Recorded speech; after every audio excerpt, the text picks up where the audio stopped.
There we go. We had voice but not picture. Helps if you put yourself on the stage, doesn't it? So anyway, you want to follow Lewis's channels because he's doing this, the travel log around the country. He was just up here in New York, in fact, at Gillen Interior, GSA, I think it is, or GSR. I forget what his new moniker is. You know what? That's unprofessional. It's GCD Auto Interiors. In fact, I'm going to be trying to get up there myself on the 18th. He's going to have an open house. And, I want to see the kind of things he does. I know that he has the world's largest wall of thread. And that may sound kooky or corny, but when you have an interior shop, that's pretty important because, everybody thinks of thread just matching, use black thread on black, white on white, but a lot of people want contrasting stitching and different types of stitching, which can be very nice, like baseball stitching and cross stitching, and there's 1,000 stitches, but they're equipped, and I want to get a picture of that. So until then, let's put Jim on the stage. How are you, Jim? I'm doing good, Ray. How are you? Okay, very good. I was going to get to it later, but I can pre-sell it. Been still living in parts hell. As anybody who does a project knows, these days, it's harrowing, man. I got my whole car back together. All I had to do was put the steering wheel on, the new I Did It column. I left that for last. Oh, yeah. And I went to do that yesterday and found out that I couldn't do it. And the reason was, anybody who's ever had a steering wheel off of a GM product, I don't know how the other car companies, I couldn't swear to how they do it.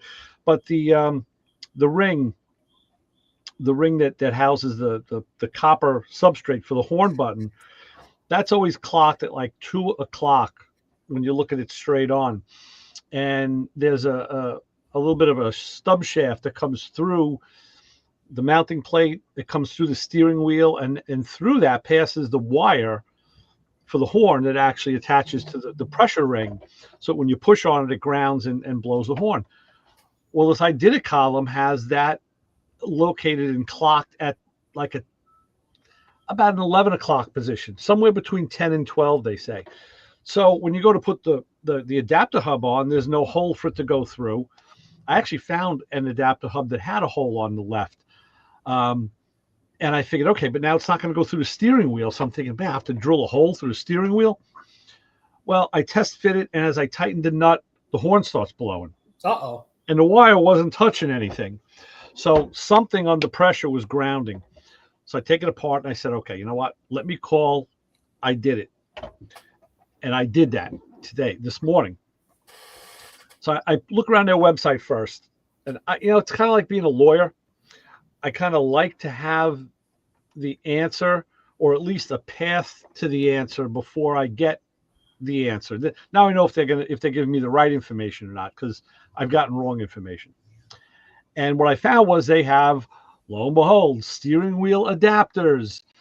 And the first one I saw was $159. I was like, ouch. Get the hell out of here. I have 4 of them outside that fit Grant wheels, and they're like, $30. So I was like, what the hell is this? So I went in and I downloaded the instruction sheets. Luckily, they had it all on their site. So I downloaded them, and I see 2 distinct different adapters.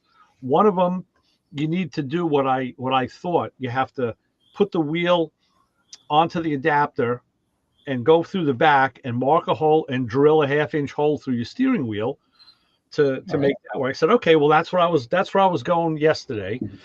And then the other one didn't have that procedure. It was just kind of laying it in. So I see we got Keith here. Let's get Keith in. Hey, Keith. Hey, what's up, guys? Hey, Keith. And hey, Jim. So the guy at what do you call it? And I Did It had told me, yeah, you need this one part here. This one that you drill the hole through and all. It was $216. I was like, well, now I'm not even buying it from them, because what I'm doing is getting the part number from them and going to Summit, because you can actually get a better deal through the distributors than you can through the manufacturer. Mm-hmm. So $216, the price just went up. I'm like, what the hell? So I call Summit, and I spoke with this really wonderful woman named Tracy. I'd spoken to her before because I had a bunch of returns in the last couple months, and she verified. Is that you, Keith, with the crickets? No, it's me. You? What do you got? Yeah. Crickets? Yeah, your pet I'm in the crickets. garage. They come in everywhere. Okay, I get them in the basement too, but yeah, usually around this time of year. So she gives me a part number. The first part number that I saw, that was $159. So I said, okay. I said, so what's the difference? So luckily I had these instruction sheets. So I start looking at it quickly as I'm talking to her, and I see, okay, the one, you had to flip it over, drill. I had no problem with that. The other one, the cheaper one, it says you take the horn wire and you run it through the channel on the pressure ring to bring it to the other side. And I said, okay, I can do that too. And I ordered that one. And then I started thinking about it, and I said, I bet you I know what happened. I bet you that was their first version. And guys were not running it through the channel. They were probably pinching it because they weren't reading, because let's face it, guys don't read directions.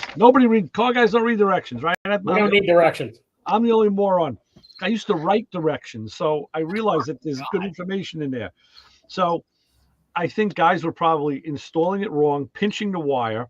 The horn was going off because now it grounded, and they were sending it back, calling customer, tech support, and they made a version 2 where you drill the hole and bring it around. And I said, okay, we'll go. That's my theory, at least. So now I got to wait, and of course, this is the one part that's not coming in from Ohio. It's coming in from Vegas. Oh, In a couple of days, I'll be able to put a steering wheel on the car and actually drive it, because the electric fan is working now with the new controller. The temperature sensor is working great. All that whole project ended up being fine after, a couple iterations. That wasn't a one-shot deal. I don't have one-shot deals these days. So everything's a project. It's projects inside of projects. Yeah. I'm surprised that steering wheel or the steering column rather, didn't come the way every other GM car comes. I don't know why they do it that way. And the guy on the phone couldn't answer that question either. Otherwise, it is a bolt-in GM column once you buy the shaft and the installation kit. But you know what? Let's do this. Let's get the man on the stage, the man of the hour, Mr. Carl Anthony. Carl. Hey, fellas, how are you? Sorry, I'm a couple minutes late. That's quite all right. It's always an issue of getting my camera to work, or who knows what. So good to see all you guys. How is everybody? Excellent. Good to see you. Just saw you a few days ago, and the guys might have actually been able to hear you if they listened to the show. Yeah. I listened on Sunday. Yeah. Yeah, good. Good to see you, Jim. Yeah. Yeah, my best is I figure we'll drag you in while you still remember who we are, and you still haven't forgotten us. So yeah, no, not at all. It was good to be back on the air on Sunday. Had just a ton of fun with you guys. That hour that we're on just flies. Oh, I know. And I didn't get to apologize to you on air. I like to keep you in a tighter rotation, but it just so happened that Chris and I, over the last couple of months, we had, I made a couple trips down south. Chris had a trip he had to do. We missed a bunch of days. We were actually out of the studio. Yeah. So it just, life was getting in the way, and we just had to do other things. So, we're getting back on track. Yeah. No, it was a lot of fun. I couldn't believe. I mean, the catalytic converter story was funny, and I've told people before, just being part of that show. I said it's like I come on and then I go away for a while, but then there's always some kind of saga or adventure in between. Yeah. And this latest one was the catalytic converter, or something with the FJ or. So the FJ, luckily I was just explaining to Jim the problem I was having with my Pontiac. I decided to do a little kind of a refresh on the car where I I forget what I even started with. I ended up buying this, and I did it steering column, tilt column, because I had column issues. I really needed to rebuild my column. And I said, why don't I just get a tilt column? It'll give me 4-way flashers. And it was just problem after problem. They said it was a complete bolt-in, and then I come to find out I need the adapter. I need a double D shaft, I need a new rag joint, and I went through 3 rag joints. I mean, it just dragged on forever. So I went into the interior, gutted that. I wanted to do a carpet change. Change my carpet color. And I bought a new set of seats for the car. The seat brackets were wrong. They had to go back. They were bad. And now, like just yesterday, I get to the point of putting the steering wheel back on to be done, only to find out I need a steering wheel adapter for my Did It, which I just had to order today. So I wasn't surprised. Yeah. I mean, I just laugh at this point, and when you talk to people, say, okay, that says it's a complete bolt-in, everything included, right? Oh, yeah, it's a complete bolt-in for your car. Yeah. No, it's not. Yeah. Yeah. So rarely ever is. Yeah. There's Matco Man Brian. Hey, guys. Good to see you, buddy. Good seeing you. Good seeing you guys. Ray, just don't use the rag joint. What, just weld it? Oh, that's what I said. My 66 doesn't have a rag joint in it, so, hey. Well, that is a safety feature, actually, so. I know, Ray. I know. Say, mine's still got the single pot master cylinder on it, but that car's getting 4-wheel disc brakes, so. You won't have that anymore. Yeah, you won't have No, that. the Jeep's like one of the an upgrade for the S10s is you get the Jeep shaft and it doesn't have any rag joint. It's just like universals on the end. Really? Both ends. Yeah. Wow. It's still. They have a collapsible end. That's probably like the rag joint part though. It's but there's no rag joint. It's just there's no rag joint, but it's got a collapsible end. Right. Those things over a period of time they'll freeze up though, and you'll get a funny feeling, and you'll think that you have a bad rack or power steering. It's real common on Fords where people will throw in about 3 racks and 2 power steering pumps, and they don't understand why they have a problem, and that shaft will bind, and it won't release or collapse when it's under load. Yeah, the same thing on my RV. It's like it's almost like a 90-degree. It comes down at like a 45 or so. It's a mess. It's really bad angle, and it breaks. What kind of RV is it, Keith? It's a 76 GMC motorhome. Class A, Class B, pusher. It's from what was that movie? Yeah, Stripes, right? Yeah. Classic. 150. The GMC. Yeah, those are actually very cool. That was a GM engineering program that is front wheel drive Tornado. That car, that thing, like the Edsel, was so ahead of its time. It's not funny. You could see where they took just like the front end, the front frame part of the Tornado, and put it there, and then they just ran rails all the way to the back, straight all the way to the back, just to put the rest of the RV body on there. Yeah, Carl, are you still in Michigan? Yes, yep, still in Michigan, still in the Detroit area. As we talked about on Sunday, my job has changed. I've moved on from Automoblog, just had some new opportunities. But yeah, I'm still in Michigan, and still doing my thing here in the auto industry. Still making dirty memories, Jim.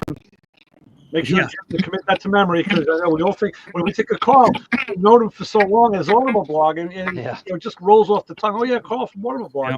So and thinking of all the bad things I had to say about electric vehicles and autonomous cars.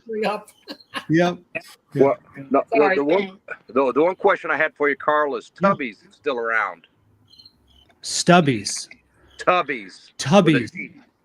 Oh, Cubbies. Oh, Cubbies. Yeah. They're all over up here. Yeah, that's a great. Because Fago is from Detroit. Yep. And it's hard to find. My father is from Richmond, which is right outside of Detroit. Sure. And I grew up partially in Michigan, partially in Georgia, and love the Rock and Rye, but it's hard to find Rock and Rye outside of Detroit. Yes, right. So, Yep. although you can mix Red Pop and cola and maybe add a little, what's the cream soda, Yep. and you can get close. But like I said, there's just certain things about Detroit that, like I said, Stroh's beer used to be brewed there, and just other Verner's root beer. I mean, not Verner's root beer, Verner's ginger ale. Yeah, Better Made chips are another one too. And then if you go up north, there's fudge, like Mackinac Island, and that area is known for Frankenmuth. Yeah, yep. For the celebrations up there, yeah. Yeah, and the Rock and Rye is probably the most popular one. So you might go to a grocery store here and you might see a row, and then the Rock and Rye row is out.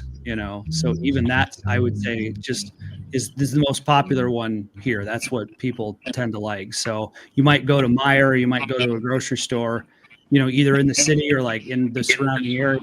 And you might go in for a Rock and Rye and they might not have it. So it's still extremely popular. So speaking of Michigan, Carl, I was just talking to a buddy today who's very influential in the local Oldsmobile club. Okay. And we were talking. The 442 I worked on at the shop is coming back into my purview. I got to do some more work on it. And he brought up to me the McCacken show up in your part of the woods. Okay. The Muscle Car and Corvette National. Okay. And I said, I've always wanted to go to that show. I've heard about it now for about 10 years. We have friends from the show who go, and I've never been there. I said I would, just to see. I'd make a beeline for like the barn find and not drive the cars, the unrestored cars. I said that's that's what I want to see. And he said, really? So he says to me, well, it's going to be the weekend. Could you get away? I'm like, sure. Yeah. Well, there's a Sunday. I said, listen. I said, at this stage of my life, at this point in my existence, I'm at the point where if something is significant enough where I need to be there on a Sunday, the radio show has to take a second. It's got to take a second place. I got to do what I got to do. Sure. And usually it's family related. But I said, this is something almost bucket list related. And then he said to me, well, would you fly or would you drive? I said, you know what? I'm a driver. I like to drive when I go to North Carolina. For sure. As I drive, I said I do the 700 miles in one way, and he says, "Wow," he goes, "Now you're tickling my fancy." I said, "Really?"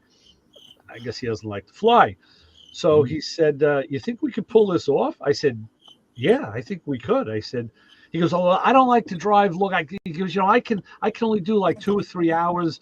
I can't do 6 or 8." I said, "Listen, I can do the 8. Yeah, I've done 12." Yep. I said, "That's kind of my limit." I said, but I could do it. I said, if you could do some, I said, dude, we could tag team. I said, we're there. He goes, well, we'll have to get a hotel. I don't know if we could be on site. We may have to be off site. I said, listen, that's logistics. Yeah. We'll figure it out.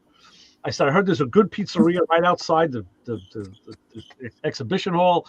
Yep. So this may actually happen, but I went on their site today to check it out, and they actually have a thing for media credential. Okay. Well, there you go. You see, the thing is, though, they say they only want to issue one pass unless you're like a video crew.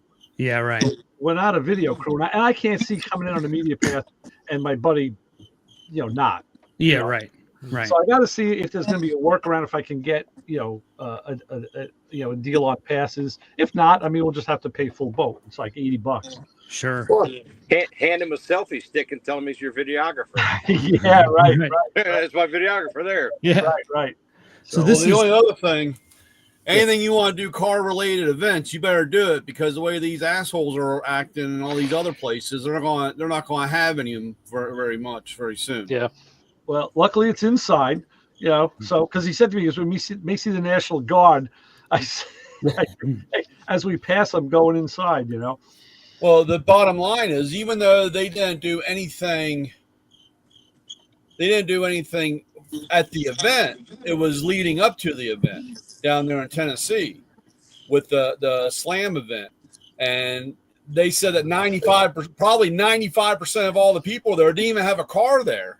It's just that they all took over the gas station. They were all doing burnouts. They were all running up and down the street. They were all causing all this chaos and noise that they actually shut down the event. That was Pigeon Forge, the Rod Run.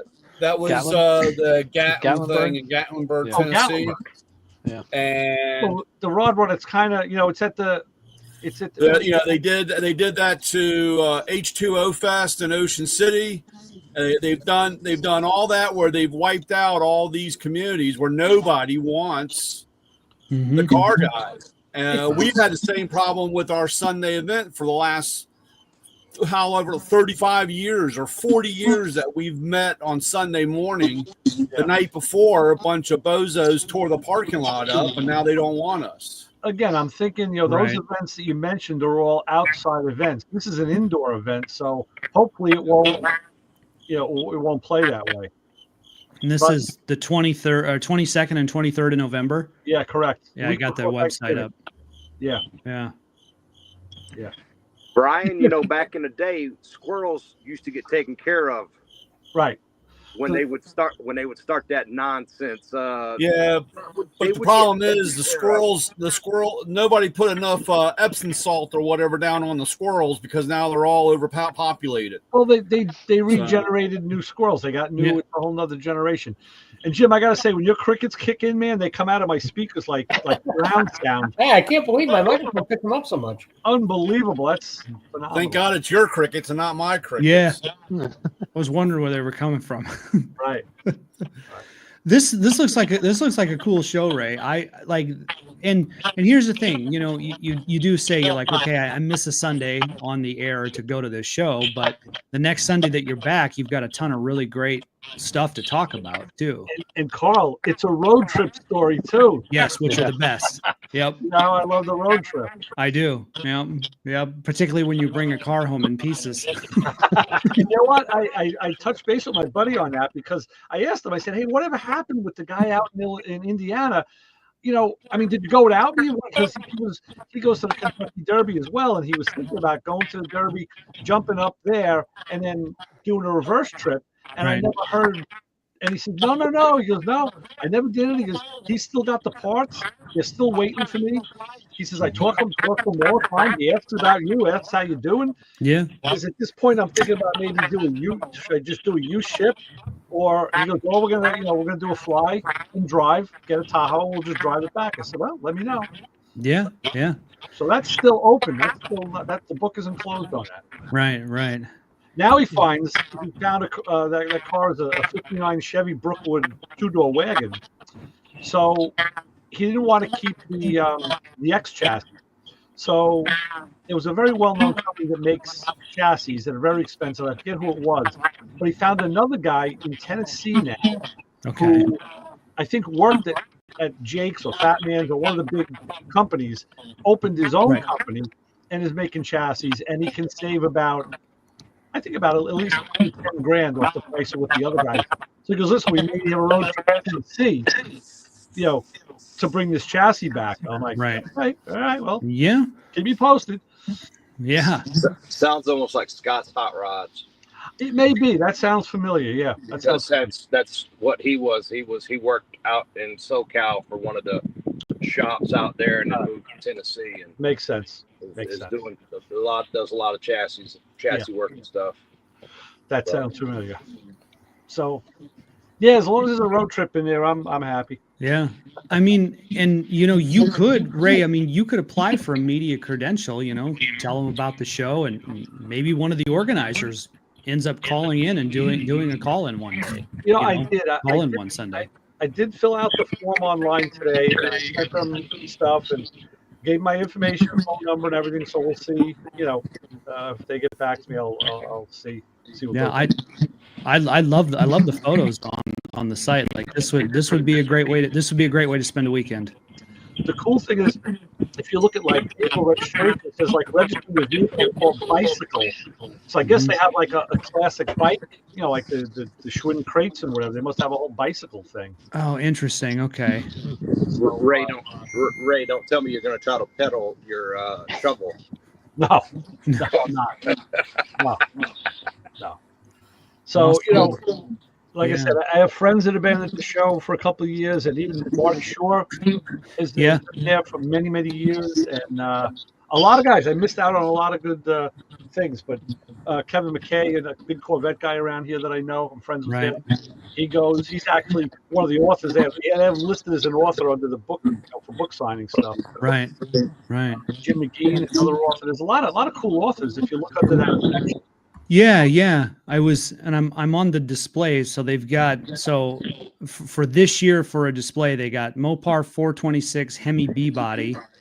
Okay. And so it says this year our red carpet invitational display will spotlight the 426 Hemi B body and Plymouth convertibles, among the rarest and most sought after muscle cars ever built.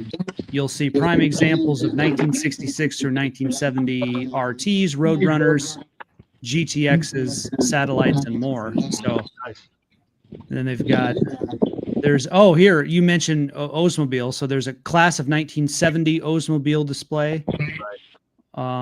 Class of 70 Buick GS, stage 1 invitational. So the 60th anniversary celebration of the 1965 Shelby GT 350.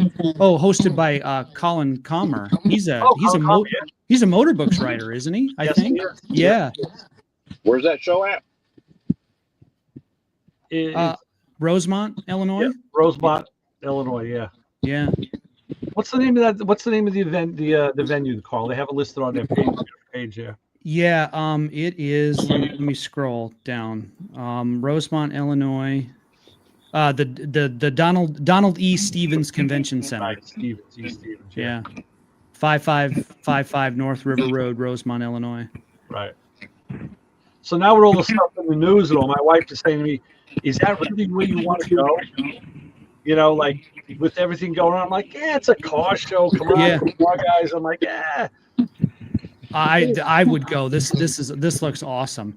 And the thing is that I like going to shows like this, and I just like taking pictures. And some of them I post, and some of them I just keep for myself. I just like put them in a little folder on my computer, because it's fun to go to these shows, and it's fun to take photos. And I mean, I've got like nothing fancy, like not a fancy camera. I just have one of those gimbal things from my phone, and so you put it in handheld. Then you hit the button and it turns your phone sideways, and then I just walk with the gimbal and just there's a little button up here, and it takes a photo, connects by Bluetooth, and I can't even remember how long ago I got that gimbal, probably 8 or 9 years ago, and I love going and taking photos like this of these shows. And I mean, I'll take several hundred photos at a show like this, so even that's fun to do. Well, I'm old school. I still bring my digital SLR, and I like to do it the old school way. Yeah. I was digging through some stuff, Ray, and I found some pictures of a car show in Cobo Hall from the 70s. Yeah. Really? The 70s. Yeah. Red Fox. What was it? The record. It was the Red Fox Wrecker or something like that. Okay. Got pictures of that, a bunch of other stuff. My buddy Mike, who I work for at the shop, he just sent me a link today to some guy. He met this guy upstate in his other shop, and they got to talking. He's a big GTO guy. He wanted to have his 70, have some work done on it, and he's saying how he's had GTOs since forever. He bought a 64, and he sent me a picture of it, and it said on the what the hell was it on the fender? Let me see what the car was named. And he said it was very popular back in the day. It was in magazines and whatnot. It was a 64. It was called the Stinger. It was like the Stinger, and there was like a champagne glass. Oh. That. So this guy's had a lot of cars of history of note, and I'm gonna give him a call tomorrow, line him up as a show guest. For sure. Because he goes back to 64 with this stuff. Now he's like 85 years old. So I was like, yeah, it's far be it for me to turn down a good show guest, Yeah, absolutely. Carl, history. Carl, have you ever heard of a club that's predominantly around the Detroit area, a car club called the Bearing Burners? The Bearing Burners. Bearing Burners. I have not. I've not heard of them.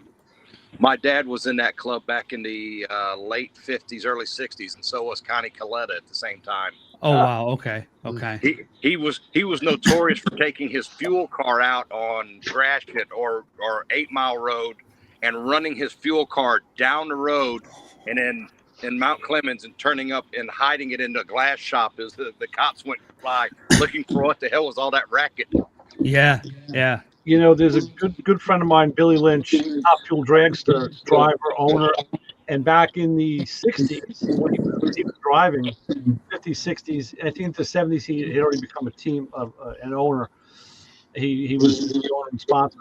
But one of the guys that he worked with that was working on the engine with him, they wanted to do a test and tune. They were going to go out, I think, to Cecil County or I forget, the other big track up there over the weekend. And they want to like at least make it, just see if they could hook it. So the guy was out here on Long Island, and back then, out past where Jim is, even it was just potato country. It was farm country, and not a lot. I think the guy was in Dix Hills at the time. That's where Chappie John was, right where he had lived. Right. So he says, "Yeah, bring the car out here." So they go out on the Long Island Expressway, and it was, God's country. They go out there. He's at the guy's house. They unload the car, and they do whatever they were doing until he says, "Come here. There's the service road right by the LIE. We'll bring it up there, right at the end of the road, and you got a perfect, it's like a half-mile run to the next exit." He goes, "You make your hit right there," and he did. He the Top Fuel AAFC rail, boom, doesn't pass. Of course, the cops show up, and the cops were like, we're race fans, and we're like, what the hell? Where did this car come from? Oh yeah, we've been working on it. I was just, I gave him some bullshit story. The cops let him go. They were so into the race car that they, like, all right, get this thing back in the trailer and get it out of sight. Well, that's like that video I sent you, Ray, where that guy was in New Jersey and they were rebuilding his rail. He was a dragster guy. And when he built it in that his house and at his house, he would do the hits in the neighborhood, and the neighborhood would all line up and watch him do these hits through the neighborhood to see if the car would hook and everything. And that's back in the day. That was crazy stuff. I got pictures of Billy's rail here somewhere in one of these many. Brian, did you see that thing I sent to the chat about I think it was Leonard Woods? No, I haven't had a chance yet. Where he took and made a 1/2 scale FE. Oh, that's phenomenal, Vince.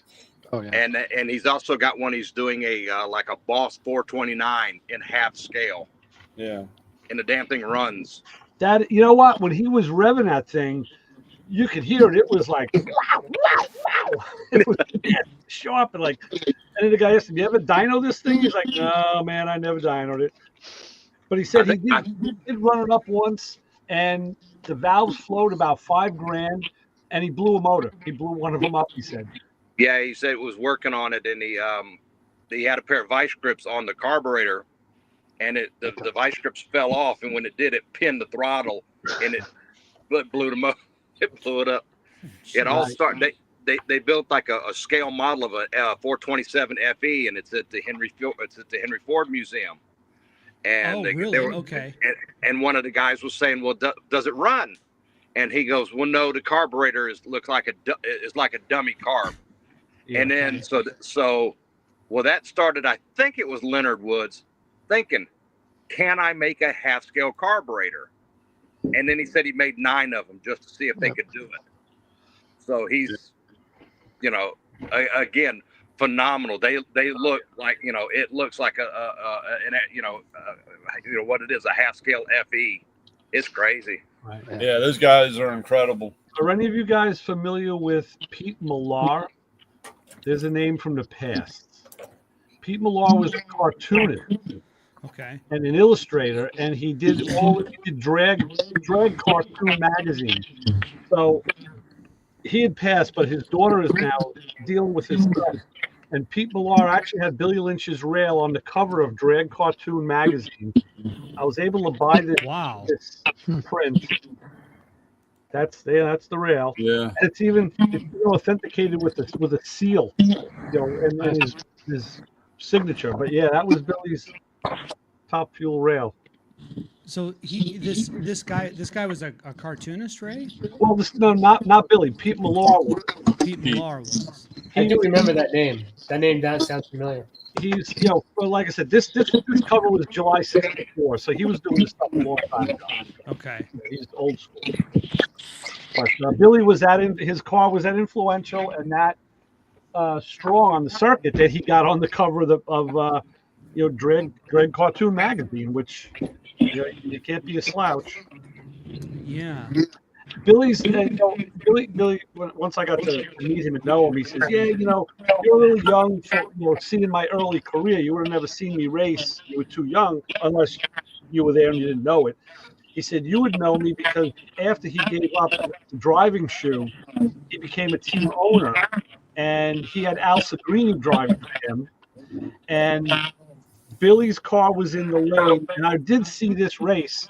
I think it was in '88 when Kenny Bernstein was driving Top Fuel.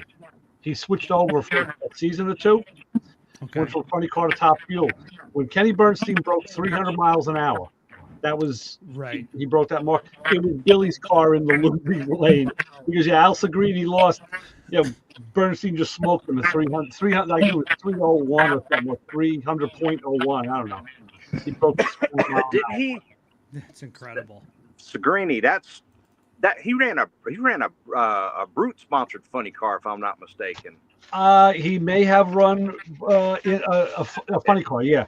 In the late 70s. That name is very familiar. The more I'm sitting here thinking of 70s and 80s fuel cars that I can remember. Al Segrini, yeah. This was when Al Segrini was driving Billy's later model car. This was later on. That was where Billy Lynch was the team owner. So this was the car that was next to Bernstein when Bernstein broke the 300 mile an hour mark. So, jeez. Yeah. So yeah, cool stuff. And then here's I thought Eddie Hill was the first guy. Maybe in funny car, but this was Top Fuel. Eddie was the first. Eddie was the first in the fours. He was the first runner on a 499. Okay. So yeah, I mean, it's all sorts of stats. It's hard to keep them straight after a while. But. Ray, that was you in that photo, wasn't it? Yeah, it was Chris and me and Billy Lynch. Yeah. Because Billy used to do this Cackle Fest every year at a car show, and he'd bring that rail. And he also was part of he worked with the Pacers team that had a alcohol dragster, an altered, and they would light those cars. Look, he would light that Top Fuel car in the parking lot right on 109. And I tell you, man, I remember telling Chris the first time he came, we're standing and we did a little pre-interview with him and all. We did some, some film footage and all. So they're getting ready to light the car. And I said to Chris, we're standing against the building. And I said, "You got ear protection?" He's like, "What do I need ear protection for?" I'm like, "Dude, he's going to light off an 8,000 horsepower Top Fuel nitro burning Top Fuel car." He's like, "Yeah, but we're outside." I said, "Okay." Well, luckily I was smart. I brought a second pair of earmuffs, so I gave them to him. You had to see his face. We're against the wall of the building, and the glass on the wall, the building was shaking. And when they lit it off, he lights it off on gas, a gas mixture. And when he switches to nitro, the fumes come out and they just lock your throat right up. Nitro just locks your throat.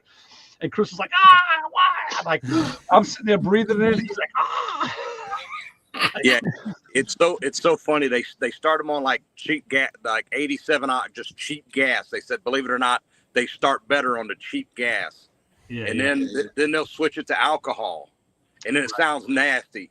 Yeah. And you hear, as soon as he flips that switch to the nitromethane, the thing just starts cackling because it's literally exploding in the cylinders. They said the nitromethane literally explodes. It doesn't, and it's like, I think on the Motormouth video YouTube channel, if you go way back, I might have some videos up there from that car starting. I got to see. If I don't, I'll have to find them and put them back up, because that was always a crowd pleaser. I mean, he had an In-N-Out Burger car there. He had the Pace's alcohol car.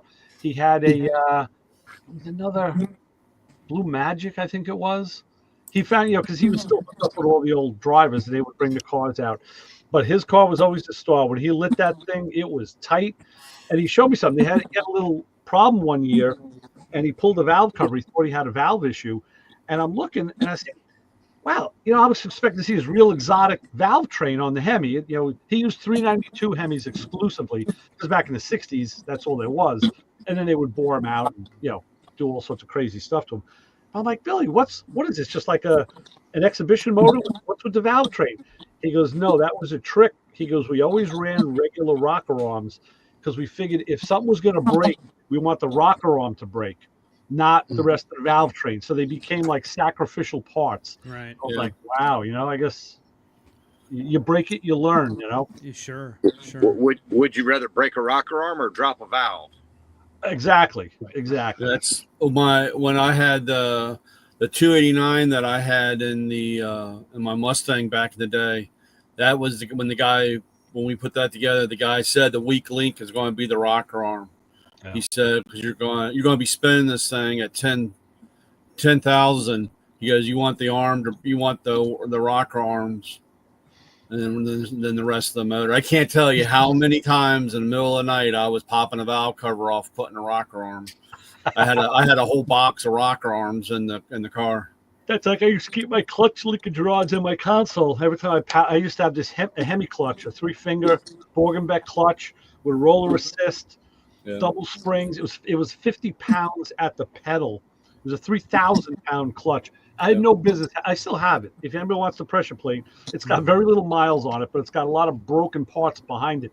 Every time, if I drove the car normally, besides having a real stiff clutch, it was fine. But I'd get into a street race, and the first time I power shifted it, the next time the pedal was like halfway to the floor because the clutch rod would bend.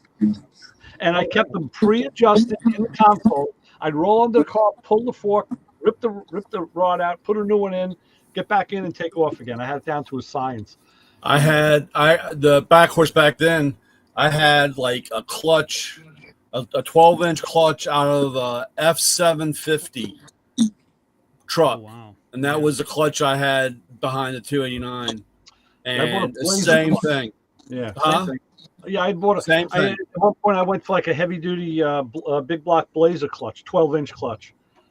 But and the on the Z-bar, the rod going through from the pedal to the thing was bent, and I had to take. I got it out, and I took all my parts out of the shed, out to the backpack. I put them back out in the shed to get them off the Mustang.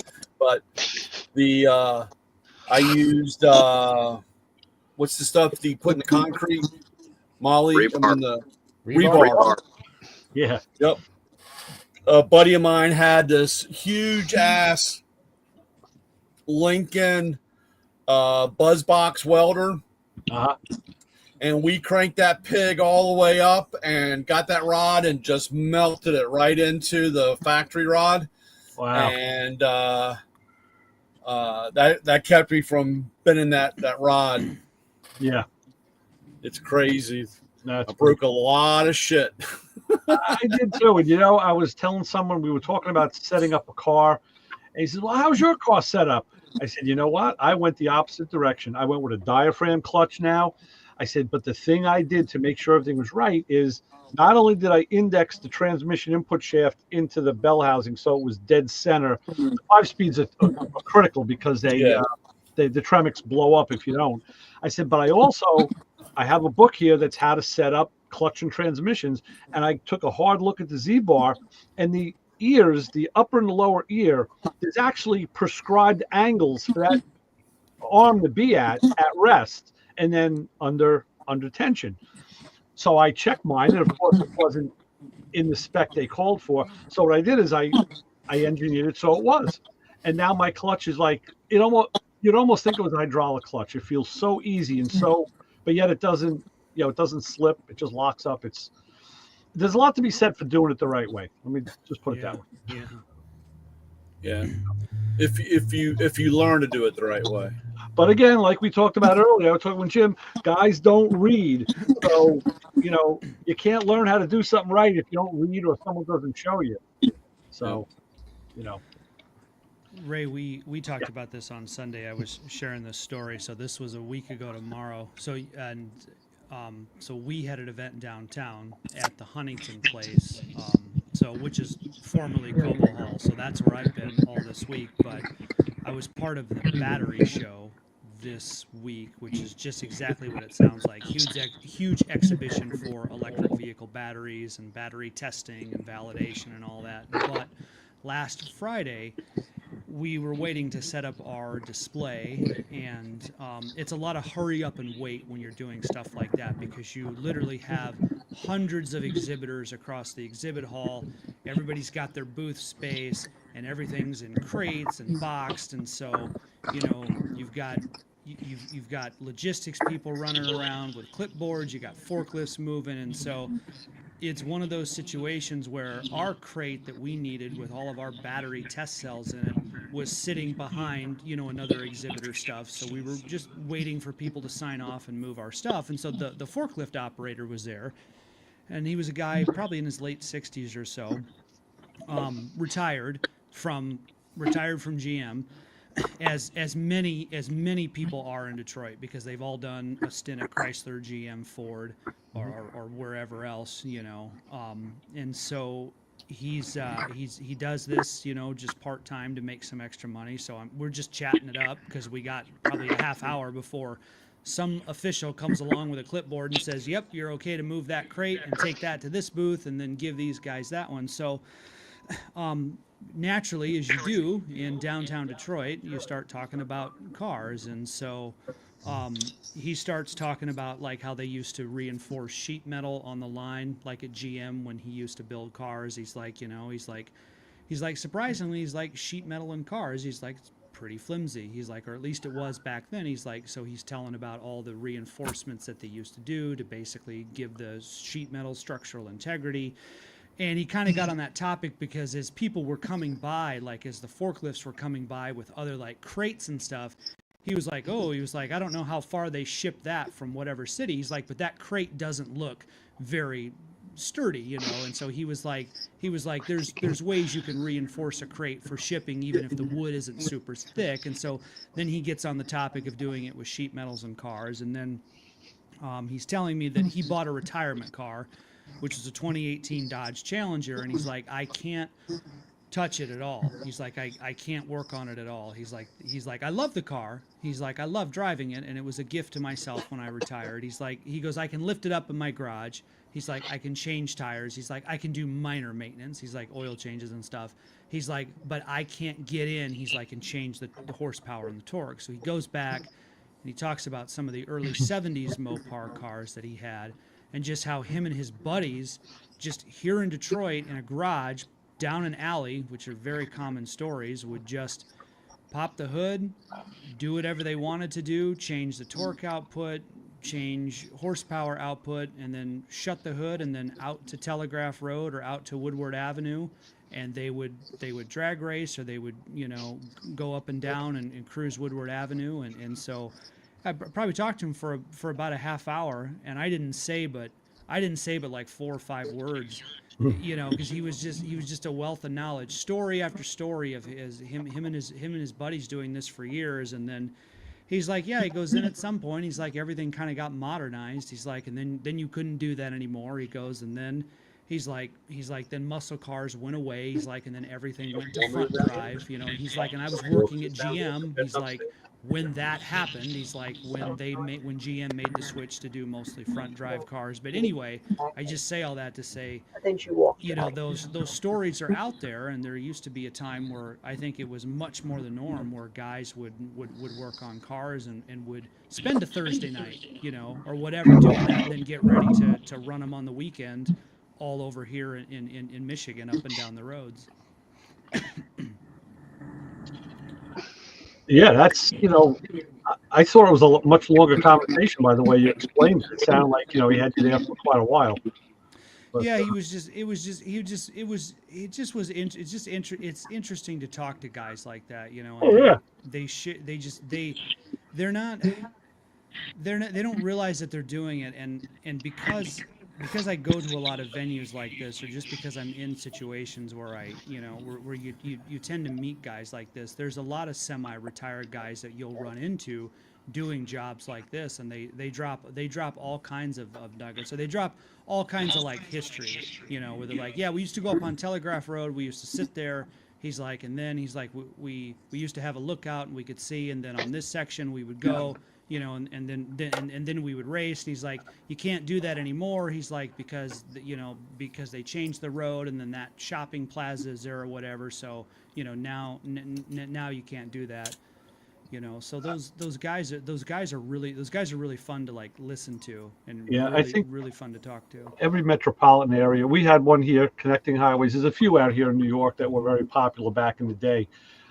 And big street racing, big money stuff went down, and some of the big guys, I knew a couple of these guys who were big money racers, and that's where they plied their trade. In fact, in high school, I worked in an auto parts store that was right around the block from my high school. So at one point, I go into work and my boss says, "Hey Ray, I want you to meet this guy, Billy. Hey Billy, how are you?" He goes, "Yeah, he's going to be taking over." I'm like, "Taking over? Yeah, he's the new blower. I sold the place to him." I'm like, "What?" I said, "Wow." I said, "Well, I guess I'll still keep coming here and buying my parts." And my the boss says, "Oh no, listen." He goes, "Billy, if you want, you need somebody."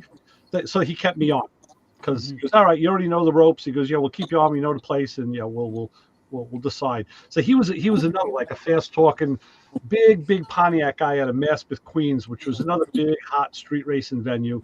Right. A lot of guys came out of Maspeth, I should say, and he had a partner who was like the disco boy. New Trans Am, the whole bit. He was into cruising, not racing. Sure. But Billy's the guy that's how I got my GTO, because I was driving a '65 Caddy, a Coupe de Ville at the time, and he says to me, he goes, "Huh? You were a gangster." Yeah, I was a gangster. He says to me, "Listen, if you want to work for me, you're going to stay here, because I think it's about time you got to get yourself a Pontiac. You need a GTO." I was like, "Yeah, cool. Yeah, well, you got one?" He says, "No, but we'll find you one." So he put a deal together, and it was actually for two cars. Mine was the non-running, real cheap one. But that's not what the story's about. I wrote a story about that. He knew this guy, Big Al. Big Al was a notorious street racer out of Maspeth, and the guy was legendary. He used to run small block Chevys and a Camaro, and he was like, he had the combination. Whatever it was, he had it. Sure. So this is dead of winter, I think 1977. And it was a cold winter that year. I remember Billy telling me, he goes, "Listen, I don't know what you're doing tonight, but if you want to come hang around, we're gonna be here." I'm like, "Here, what's going on at the shop at night?" He goes, "Big Al's coming down." I'm like, "Oh, what are you guys gonna do? Play cards or sure. No. He goes, No, he's coming down to build an engine." Like, build an engine? He says, "Yeah, he wants to build it here," because he was so paranoid that somebody would look in the window and see what he was doing. There was that he had to come out to Long Island from Queens to build this engine in cover of night. So I'm like, "Oh yeah, I'd love to meet Big Al." Well, it ends up I did meet Big Al. Man, he was as big. I'd be like 300 pounds. Sure. Just like Jabba the Hutt.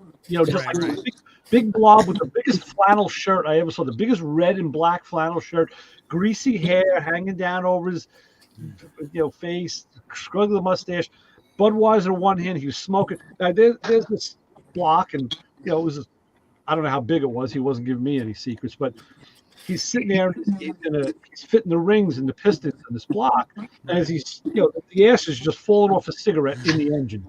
I'm like, "Hey Al, isn't it like what are you doing?" "What do you mean? What am I doing? What the fuck? Who the fuck are you to ask me what I'm doing?" I was like, "Well, you're dropping your ashes. It'll help lap the rings. It's good for them. Pour some beer in there too." He was like a biker from the era. It was like just down and dirty. Yeah. But this guy was the fastest guy on the street. So I had to believe that he knew what he was doing, because he had that street cred. And I was like, man, it kind of like gave me a lesson in, don't get your hopes set too high when you hear that somebody is like the man, because I mean, I not that he wasn't, but he sure didn't portray it. You know, it was funny. That story sounds like something that you'd have read in one of Martin Shore's magazines, you know. Oh yeah. That story would have been, you know, who's this Big Al? Everybody's heard of him, nobody's seen him, and he comes through the door, and then he's spilling beer on all the tools and the engine and stuff. But you're like, yeah, but it's Big Al, you know. So it's funny you say that, because I'm still reading. I have a cache of Cars magazines from the 60s and 70s that Marty mastheaded, and I read them regularly. And about a month or so ago, I found an article about a guy out of Queens, and he was like a hot shoe. So he was kind of like the driver. Somebody built the car, and he was the driver. And I think they put his name or like a pseudonym for his name. So I wrote to Marty. I said, "Hey, Marty, listen, man, in cars, issue this, versions." I gave him all the numbers, July from whatever is it, 70. I said, and I scanned the article, and I said, it's articles attached. I said, who was that guy? And is he still around? And what was the story? And he got back to me. I tell you, Marty remembers everything. He says, yeah.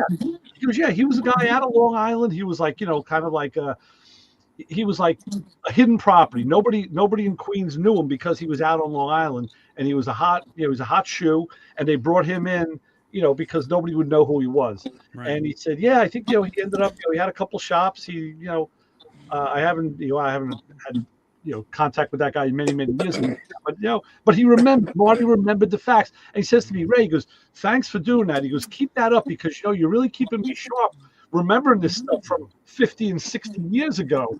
I said, Marty, I can only hope I can remember an eighth of that when I'm at that point in my life. When I had interviewed him, and this has been a while ago, because Ray, I met Marty Shore through you. That's how I got the introduction. Mm-hmm. And when his book Day One came out, which was published by Motor Books, I did an interview with him, and I wrote an article about him. I want to say that was 2016, 2017 timeframe. So anyway, at the time, I'm on, this is before Stellantis acquired everything, so it was still FCA. So I was on the auto show circuit for FCA, and which means that I was going around the country, and we were setting up at auto shows, and we were doing drives outside. A lot of automakers will do ride and drives, especially like at the smaller shows. Like, it's hard to do that like in Detroit just because of where like Huntington Place is located. But if you go to a show like in a smaller market, they usually have more space around the venue. So my team was on the drive team, and then we had another team like inside at the auto show. So say if you went to like the Orlando Auto Show or the Portland Auto Show or Sacramento Auto Show or San Francisco Auto Show, right? Like my team was there. We'd have a display inside that you could walk through, and then a display outside where you could drive the cars. Anyway, so at the time, everything was quote unquote new. We had 2017 models, so Chargers, Challengers, the Jeep, like I believe it's the Trackhawk version, so we had all the souped up stuff, right? And so I was telling Marty about that, and so I said, Marty, I said, I go, give me your honest opinion. I said, because I appreciate your world of muscle cars, and I said I see it all the time here in Detroit. I said it's everywhere. I said, but I didn't live in that world. I said, at the time you lived in that world. I said, the cars that you're writing about are different than the cars that I'm writing about, and they're different than the cars that I'm presenting to consumers on the auto show, which mainly I was with FCA, but I was mainly on the Dodge team, and then I was mainly Charger Challenger were my two cars. And I said, so here I'm around the new 2017 models. I'm around the new Chargers and Challengers. And I said, and maybe by extension, then we could say, if those cars, maybe like the new Camaro and the new Mustang. I said, so I'm around this new generation of muscle, sports, and performance cars. I was like, but how does this compare to what you saw and what you lived? And his response to me was, he's like, listen, Carl, he goes, here's something you got to understand. He goes, what you have today, he's like, they're good cars. He's like, they're technologically advanced cars. He said, so he goes, it doesn't do us any good. He goes to get into a battle over horsepower and torque. He's like, our power to weight ratio. He's like, because he goes, the cars that you're around, he said, there's no contest. He's like, they're faster, they're lighter, you know, he goes, it's the benefit of new technology, right? He said, but he said, my view is this. He said, you have good cars. He said, my generation had great cars. He said, and I loved it. And then he goes, your cars, he goes, can, like my generation, he goes, they can be driven on the road. And then he said this, he goes, the cars of my generation, he goes, were meant to be driven into the asphalt. He goes, they were meant to be driven. He goes, and the implication was basically like they were meant to take abuse, was kind of what he was saying. Like they were meant to go through the paces. And what he was saying is basically like, look, he's like, the cars you're around, Carl, he goes, they go through plenty of engineering and validation testing. He goes, they get the tar beat out of them as far as the testing goes. He's like, but the average owner, he's like, doesn't do that. He said, so he goes, your generation of performance cars, he's like, the Chargers, the Challengers, the Camaros, the Mustangs, he said, it's very similar, he said, to crew cab trucks that became minivans. He said, he goes, the difference is, he said, he goes, in my generation, he goes, we knew how to work on them. He goes, we knew how to drive them. And he said, he goes, and we did both of those things. He said, we worked on them hard and we drove them hard. And he said, he goes, I'm not saying you don't have great cars. He goes, you have great cars. He goes, look at the horsepower and the torque numbers. He said on like, he goes on like the 6.2 supercharged Hemi. He's like, those horsepower and torque numbers are insane. He's like, from the factory, he's like, that's crazy. He said, but he said, you're not working on that car. Right. He goes, you're taking that car to a dealership. He goes, because you have 2 years of complimentary maintenance or whatever. So interesting perspective from Marty Shore. So, that stuck out to me. Yeah, there's the book. This is his book. That's his book. And I want to show you. So look at the picture he put on the back. Yeah. Now I'm going to show you something. I'm going to share a picture with you. Okay. This is Marty Shore driving that car. Mm-hmm. And when I saw this picture, I zoomed in on two things. This restaurant sign back here, and this sign over here says, welcome. It says Village of East Rockaway. That's where I grew up. I see it. That's where I grew up. Okay. And when I saw that, I got in touch with Marty and says, what the hell is going on here? You're driving a Daytona down Main Street in East Rockaway. He's like, yeah. I was like, you know, what's the I just made it bigger. I don't want to move myself. I said, what was the better? I said, explain that to me, because that's like, you know, I lived there. He goes, yeah, I lived there too. I lived in East Rockaway. I was like, what? Yeah. You got to be kidding me. We lived in the same town. So I noticed through some of the pictures that he had in the books, probably in this one, you know, he also, this was just a Joe Oldham book, yeah, but this was also Marty's other claim to fame. He did the motion car, which was in Baldwin. So I saw the pictures, and there was a picture of a GTO. I can find it. It's probably in the book here. 67 GTO, I believe, white, and it was all lettered up for the track, and it was sitting in front of a house. And I see it was just a nondescript suburban house. And he told me what street he'd lived on. So I drove over there and I found the house. It still looked like it did back in the day. And I sent him a picture, you know, from the current day. I said, you used to drive these things, like just leave them on the street? He's like, yeah, nobody was stealing anything or bothering anybody. He goes, they didn't know what it was. So, yeah, what a down-to-earth guy. It was just so, that blew me away when I realized I grew up. I mean, the town I lived in was about a mile square. Mm-hmm. So we didn't live more than like a half mile from each other. Right. You know? And I had no idea, you know. And then again, I was a kid, so Marty Shore wouldn't have known who he was anyway. But so there, he told me, Marty Shore, he told me another story that, so, and this was, so Marty Shore, he was the editor. He was like the managing editor, the editor-in-chief. He was like the guy. Let me show you this. Oh, yeah. This is the GTO, fully lettered, in front of his suburban house. Mm-hmm. You know, the car's got slicks on it. It's got the Cars magazine right on the door. Probably has motion performance on it. Yep. So, yeah, and it lettered on the window from the track. You know, BSH. Yeah, so I'm sorry. No. You're good. So he was this was back when I interviewed him. So Marty, and I don't remember the guy who was writing. Marty had a writer who was doing a review on the AMC Pacer. So Oh they wait, had hold on. yeah. It was Joe Oldham. Was it Joe Oldham doing it? Confessions of a Muscle Car Test Driver. That story is in this book. Is it?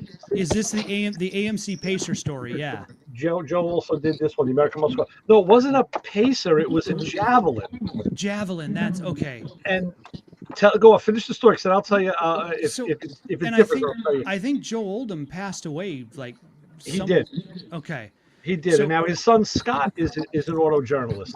Okay. He was working for Jaguar for a while, but now Scott is also an auto journalist. And one of Joe's claims to fame was he bought a Motion Camaro in '69, right, and had it hot, with a 427, yes. had it all done up, and he caught guys trying to steal it out of his parking garage in Queens a couple of times, but the third time they got it, and the car never resurfaced.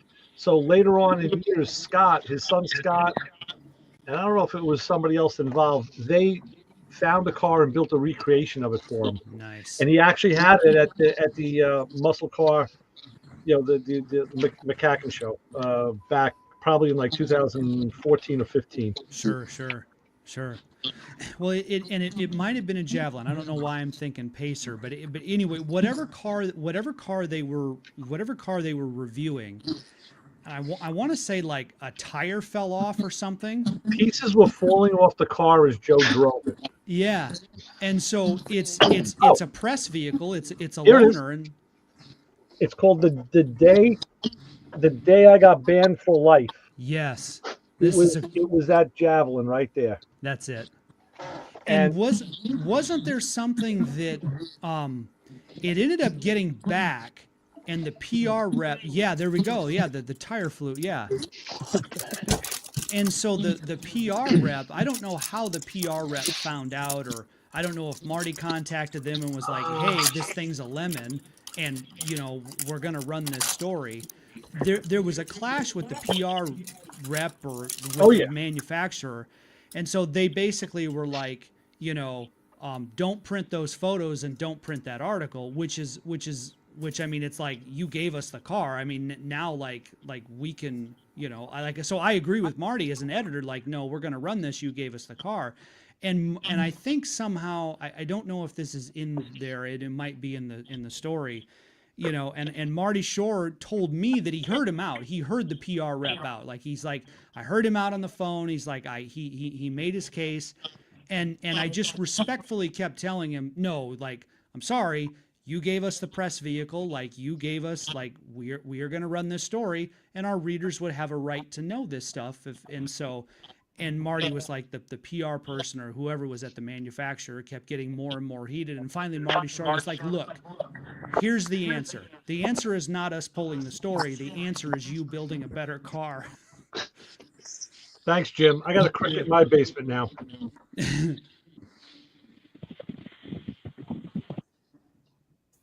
Yeah, they do that.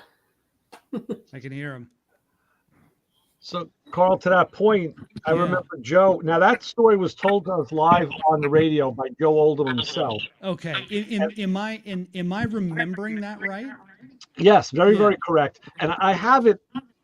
I may have it on a cassette, but I know I have a copy of it because I have all the shows. And I would love to dig that out and replay that, because Joe's interviews were just phenomenal.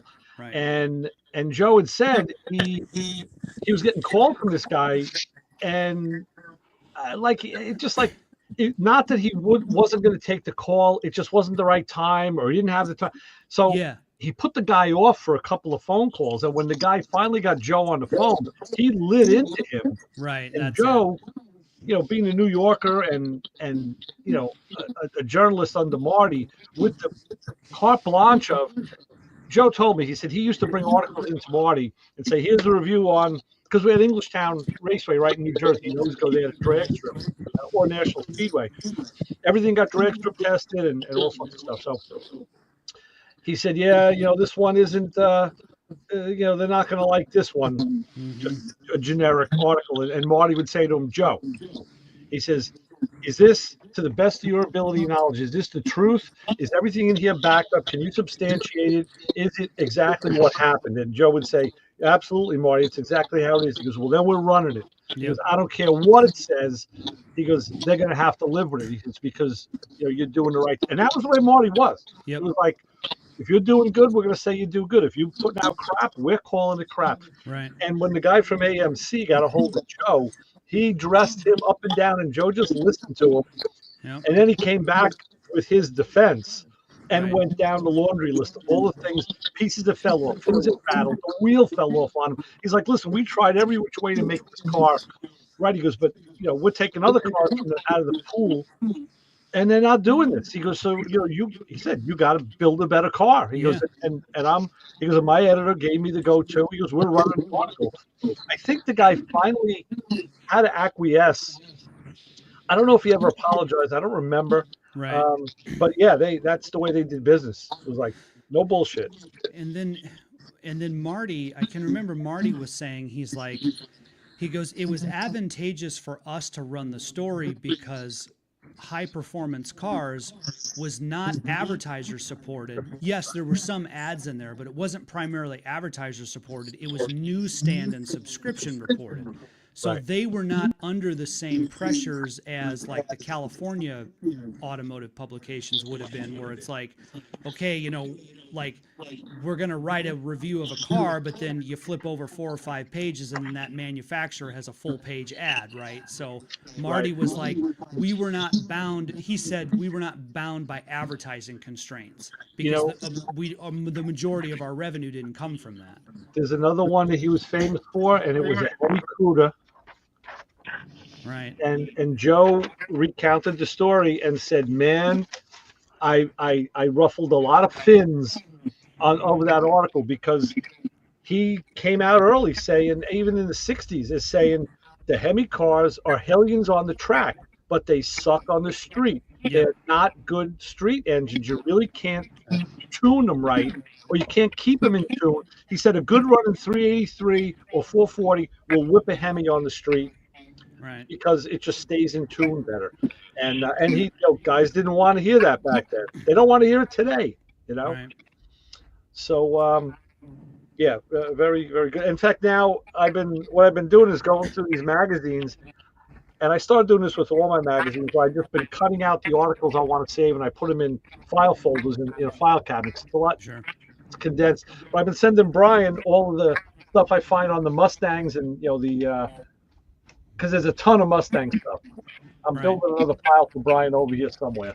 But so he's reading it like third hand now, 50 years later. So, and the stuff still stands up. It's, the writing is great. I mean, very period piece. When Marty would write an article, he'd talk about the Boss new accessory, or the real, what was some of the other words he would use.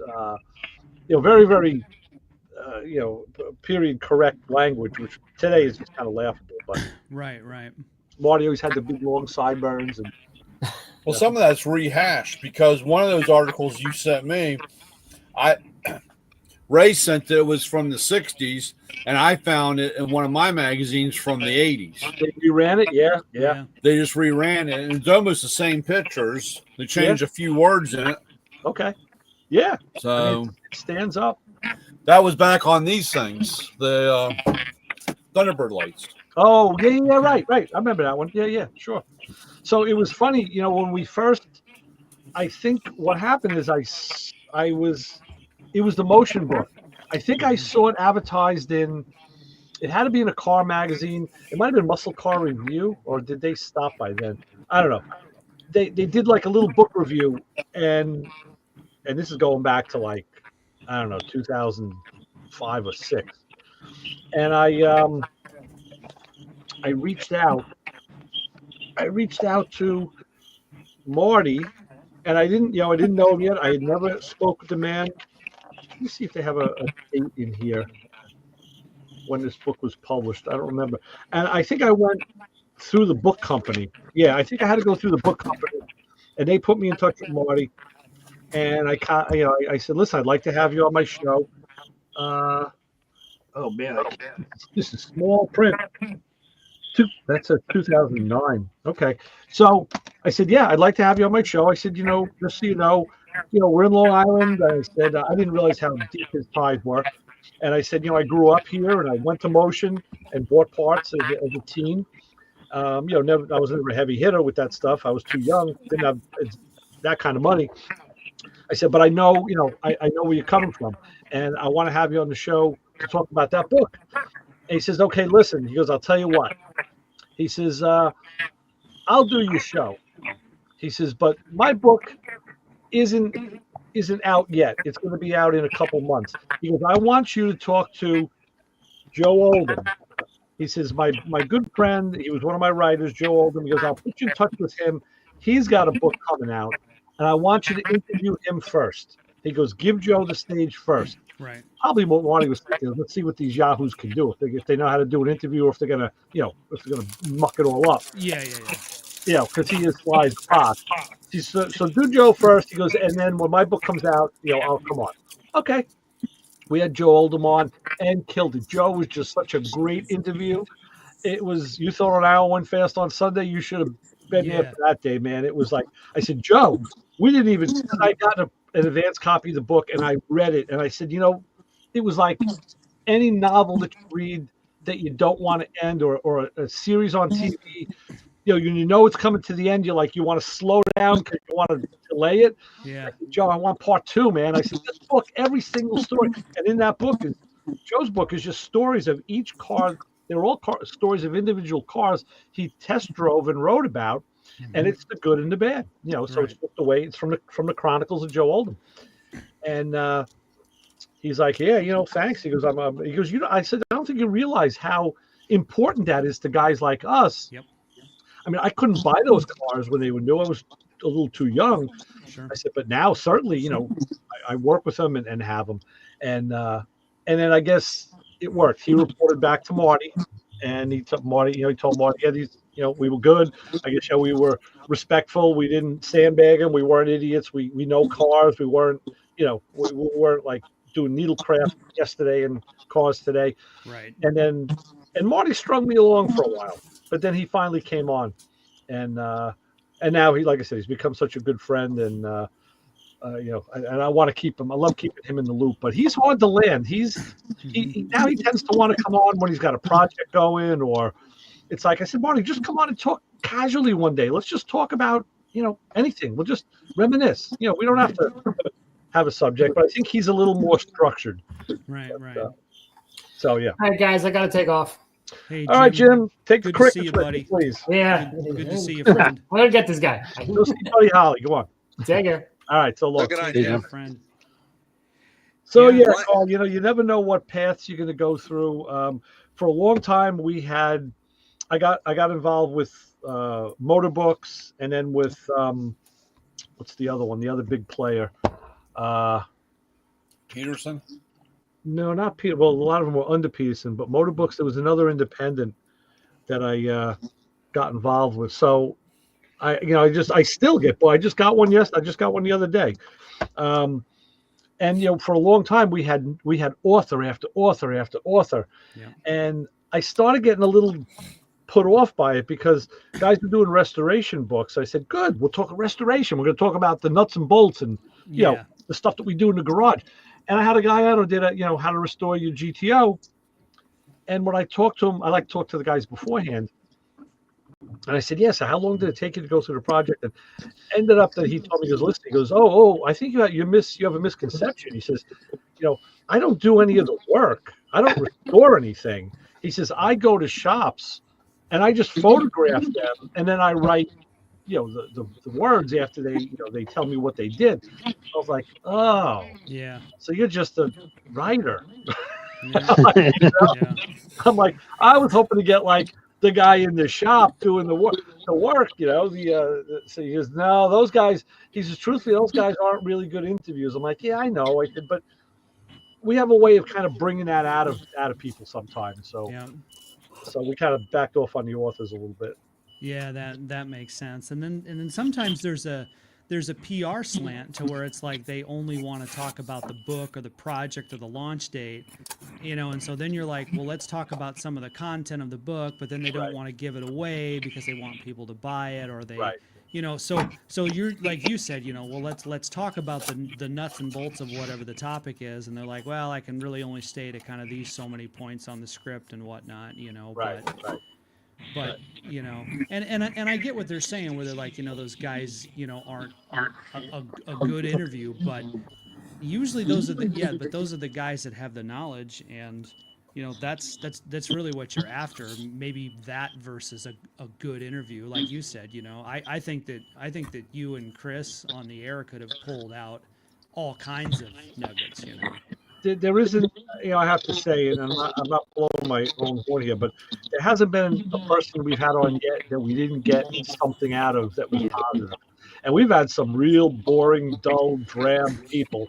But, Chris will just come up with one of his wacky questions out of the blue, and it's just like, sometimes it just blows the whole thing wide open. It changes direction. It's like, okay, good. Now at least we're moving, And and I never did print publishing, so it's like every article I've ever written about a car is online, and that's just the time and space that we live in. But it's a lot harder to do what Joe Oldham does, where he's archived every car into a book. That's a lot more difficult today. Like, I don't know that I could go back and do, every single car I've written about, but I also wasn't writing in the same style that Joe Oldham was, because I was writing, primarily for consumers, and then primarily to hit the search engine optimization metrics, right? So it's like, if I'm writing an article on, whatever, a Subaru whatever that's being released, or a Honda whatever that's being released, it's like I have to think, okay, who would be the intended demographic, that would be wanting to find information on that car. So I've got to have, so many things in this paragraph that if somebody types it into Google, that my article is going to show up, and, because that's part of your revenue when you're when you're a website, number of eyeballs on your site, and things like that. And so it's different in the era of those guys. I like the previous era better. I think that there's something to be said about what Oldham was doing. This was Joe Oldham's SEO right here. A tagline like that. Yep. Baldwin Motion Mayhem. Like, okay, what, I want to read that. I want to see what that's got to say. And Marty, with Motion, Joe Rosen ran the place. He was the mechanic. He did the dyno work. He was the brains behind the mechanical stuff. And they said somewhere along the line, someone coined the term, which is very apt. Joel made the steak, Marty made it sizzle. Because Marty was the ad guy. All those motion posters, with the cars chained down and all the crazy graphics, that was all Marty Shore.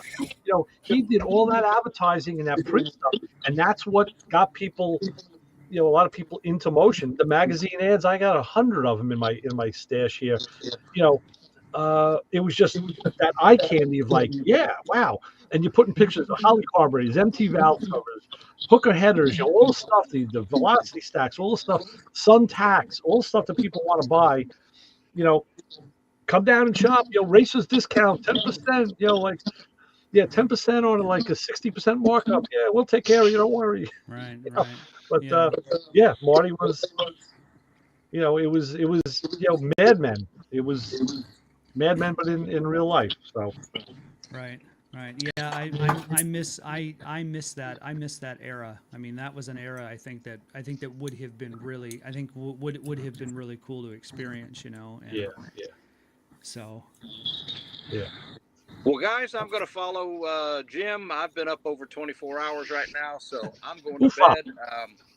Ray, Keith, Brian, Carl, you guys take care. We'll catch you later. Yeah. All right. Okay, Vince. Good seeing you. Careful. Good seeing you. Be safe. All right, you too. Bye. All right. Yeah. So, boy, I didn't expect to talk that much tonight.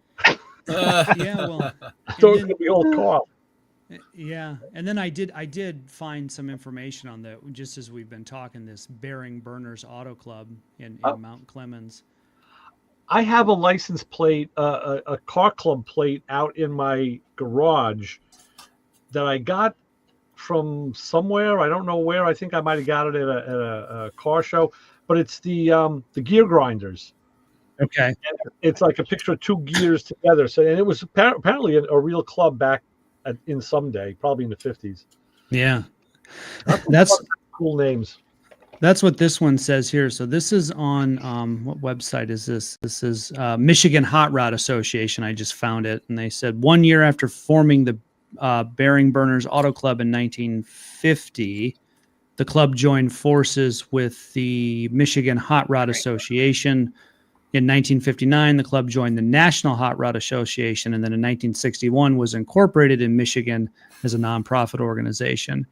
In addition to Autorama support. So Autorama is a huge show that happens, I believe it's in January, happens every year here at the Huntington Place, or formerly Cobo Hall. So in addition to Autorama, the Bearing Burners have a long history of hosting and supporting Michigan auto events, from the annual ice runs of the 1960s to their Freedom Hill and downtown Mount Clemens car shows. The Bearing Burners have provided a wonderful forum for the Michigan automotive enthusiast. So it looks like they meet the first Wednesday of each month. So actually, out here, there's a club called the Rod Snappers, and our friend Christian from the show, Christian's dad was in the club. I think he may have even been inducted at some point. So yeah, the Rod Snappers. And he gave me one of their cards. They had those. They used to do that back in the 50s and 60s, where if a car club member, that's when they were, trying to keep a good image. And sure. If they stop on the side of the road to help somebody, either maybe help a woman change a flat, or a guy put some water in his battery, or a fan belt or something, they'd give them a courtesy card, say you've been helped by a member of the Rod Snappers or whatever. Sure. And that was when things were done kind of classy. Really that's a really good idea. Like that's a really that's a clever, it's a creative idea. Yeah, because you could see how some of those cars had a negative connotation associated with them, or some of those clubs. Yeah. Yep. So that was kind of cool. It was kind of neat. But things have changed. Now, it's kind of funny because I was talking to my buddy Bob today from the Olds Club. They just judged two of the big car shows down here on the island, two of them at the beaches, two town shows with 1,000 plus cars each. And Bob has a great judging sheet. In fact, I attended one of his shows as a participant back in the 80s, and then I've always been a car show judge since the late 70s. Sure. I liked his sheet so much. I thought it made so much sense. I adopted it in every club I was in. And it was funny because when I got to, now, just to give you background, Bob's brother and I, his younger brother and I, have been friends since we're like 13, 14 years old. So, 50 years plus. And Bob is the older brother. He's 71, so he's a couple of years older than us. But I'd always heard about my friend Ricky's brother Bob. Yeah, he's got all the 442s. He had like seven 442s. And this is going back to like the 80s. He always had 442s and Jetfires and F-85s and whatever. So they always said, yeah, you got to meet Bob. He's such a great, you get, with the car thing, you get along with him. I never had a chance to meet the guy. Probably about 8, 9 years ago, I did put it together, and I did meet him over this one car show. And lo and behold, we touched bases, who knows who. And I told him I've known his brother since, forever. And Bob and I now are great friends. And that's, like I said, that's who I may be going to the show with. Right. But he was telling me now at the Oldsmobile Club, he said today, he says, Ray, he says, it seems like every meeting now we've been picking up 1 or 2 new members. I said, you're defying the odds, man. Car clubs are losing people like crazy. Right. Members to attrition, age, they sold the car, they're dying. Yep. Whatever. Yep. And younger guys aren't coming in. He says, well, we just had a girl at our meeting, a 21-year-old girl comes down with a 66 F-85 4-door. Mm-hmm. Nothing special. It had some rust and patina on it, but she loves the car. And said she got up and spoke at the meeting, and said she's hosting a cruise night with some other people. It's in October. I said, well, you know what? I'll go. I said, if you want to go, I'll go to that cruise night. I'll support her. Yeah, So right. I may have her on the show. She's Absolutely. She can obviously talk in front of a group of guys, so she's not shy and she can handle herself. So, there's in some of the car shows I've been to around here. So, and it varies. So you have these huge cars and coffee stuff at the M1 Concourse, which is up in Pontiac, all the way to downriver south of the city where you have, your annual summer car show that takes place on a weekend, and it happens every year on Main Street. Right. And then all the car shows, in between, like, for example, that one in Mount Clemens, or Royal Oak, Michigan. So up, Woodward Avenue, if you're going out of Detroit and you go up Woodward Avenue through like Ferndale and Royal Oak, Royal Oak's got a car show, and they take up the parking lot there, the fire department, and then there's a church. And so they kind of share that parking lot. And then there you go, right on the corner, there's a car show. So it's easy to find one when it's summertime. But one of sort of the prevailing schools of thought, I think, and keep in mind, this is just my experience. So this is anecdotal evidence, and it's not like hard evidence, but, one of the things is that I hear is that there is a strong desire for it to live on, no matter how modern cars get. And then usually when they say modern, they're talking about electric vehicles, so they're like, okay, well, whether we move towards electric vehicles or whatever modern technology is going to happen, or however car ownership is going to change, if you look around and you look at all these families out here, and, people taking pictures and people walking through and, grabbing some food, a burger, and walking through, like, this is going to live on, or it's got to live on, because it's such an important, it's not even just the cars. It's such an important component to the way of life here in the Detroit metro, that if you didn't have these shows in the summer, it just wouldn't feel right. Like the summer wouldn't be complete. So there's like this prevailing theory or prevailing sentiment rather, of whatever we've got to do to preserve this. And it is nice to see some young people. And then when you talk to some of the people who are enthusiasts, who are collectors, or who have the disposable income to have multiple cars, whether at these shows or other shows, a lot of them say, I'm not against electric vehicles. I like it. I like instantaneous torque, or maybe I even own one. I'm not against it. I'm all for it. I just want there to be room for both. I don't mind having an electric vehicle for a daily driver, but I want room for all this stuff that I do during the summer. On the weekends, I still want to drive my gasoline, insert whatever make and model. Right. Yeah. Well, that's good. I mean, of course, in a community setting, you need backing, you need, merchant support, you need some town support. Right. You want to do it a little bigger. Even if it's just to close down a street and, give people access or whatever. So as long as that persists, that's definitely doable.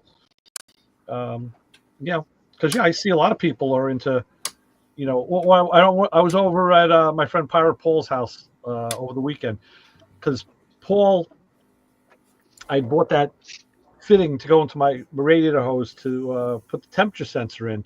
I needed to drill and tap it for 3/8 pipe, and Paul had the tap. So sure. So I went over to his house, and I'm looking, he's got his GTX there that he's restoring, and he's always got something going on. So in the driveways is 2-door Ram, what would you call it? It's like the Blazer style, like the 5 Blazer style, but the Ram. Right. Yeah. What was it called? The Ram Charge? There's the Ram Charger. Wasn't it the Prospector? There was there was a pickup truck. It had the big Ram badges on the fenders. Yeah. It's got something on the back. But it's a 2-door. I can just picture it. Yeah. Built-in roll bar. He said a lot of people ordered them without roofs. They were bought without roofs. Yep. And, they had a removable top. Right. Yeah. So I said, well, what's with this? And he goes, his daughter, who's a car girl, she's down in Tennessee, but she has in fact, she had a new Charger that she hot rodded and wrapped, did a whole bunch of stuff with Sure. it. And now she bought a new, a hot rod Jeep that's like, a Cherokee she had it up here last, I saw it about a month ago. And he goes, yeah, she wants to go like, trail riding out in Tennessee. So we had to find one of these because I found one upstate, but I missed it by like a day. He goes, I found this one in Tennessee. She's in like Murfreesboro.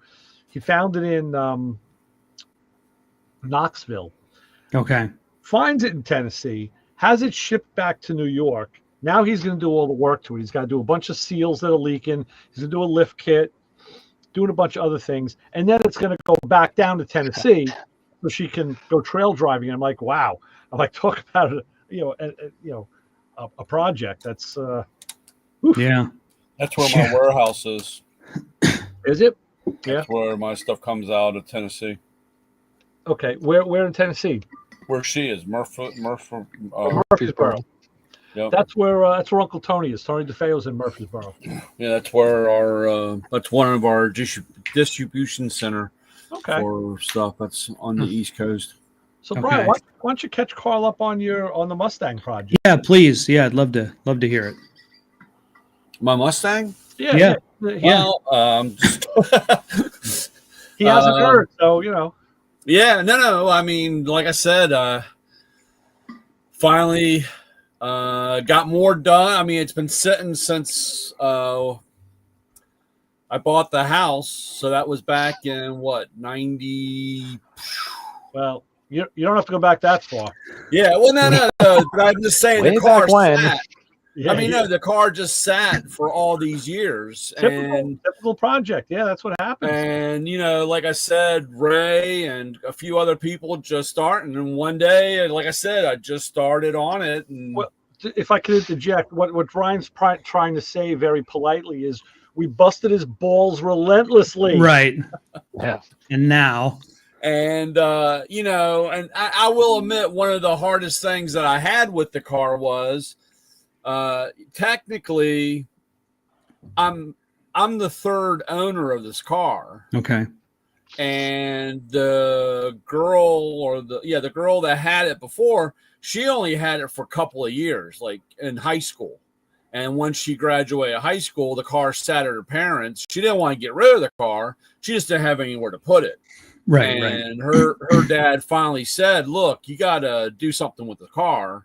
And I bought it. So, like I said, she never really had it long enough with the car. So, technically, I guess I can say I'm the second owner of the car. Okay. I've had sitting.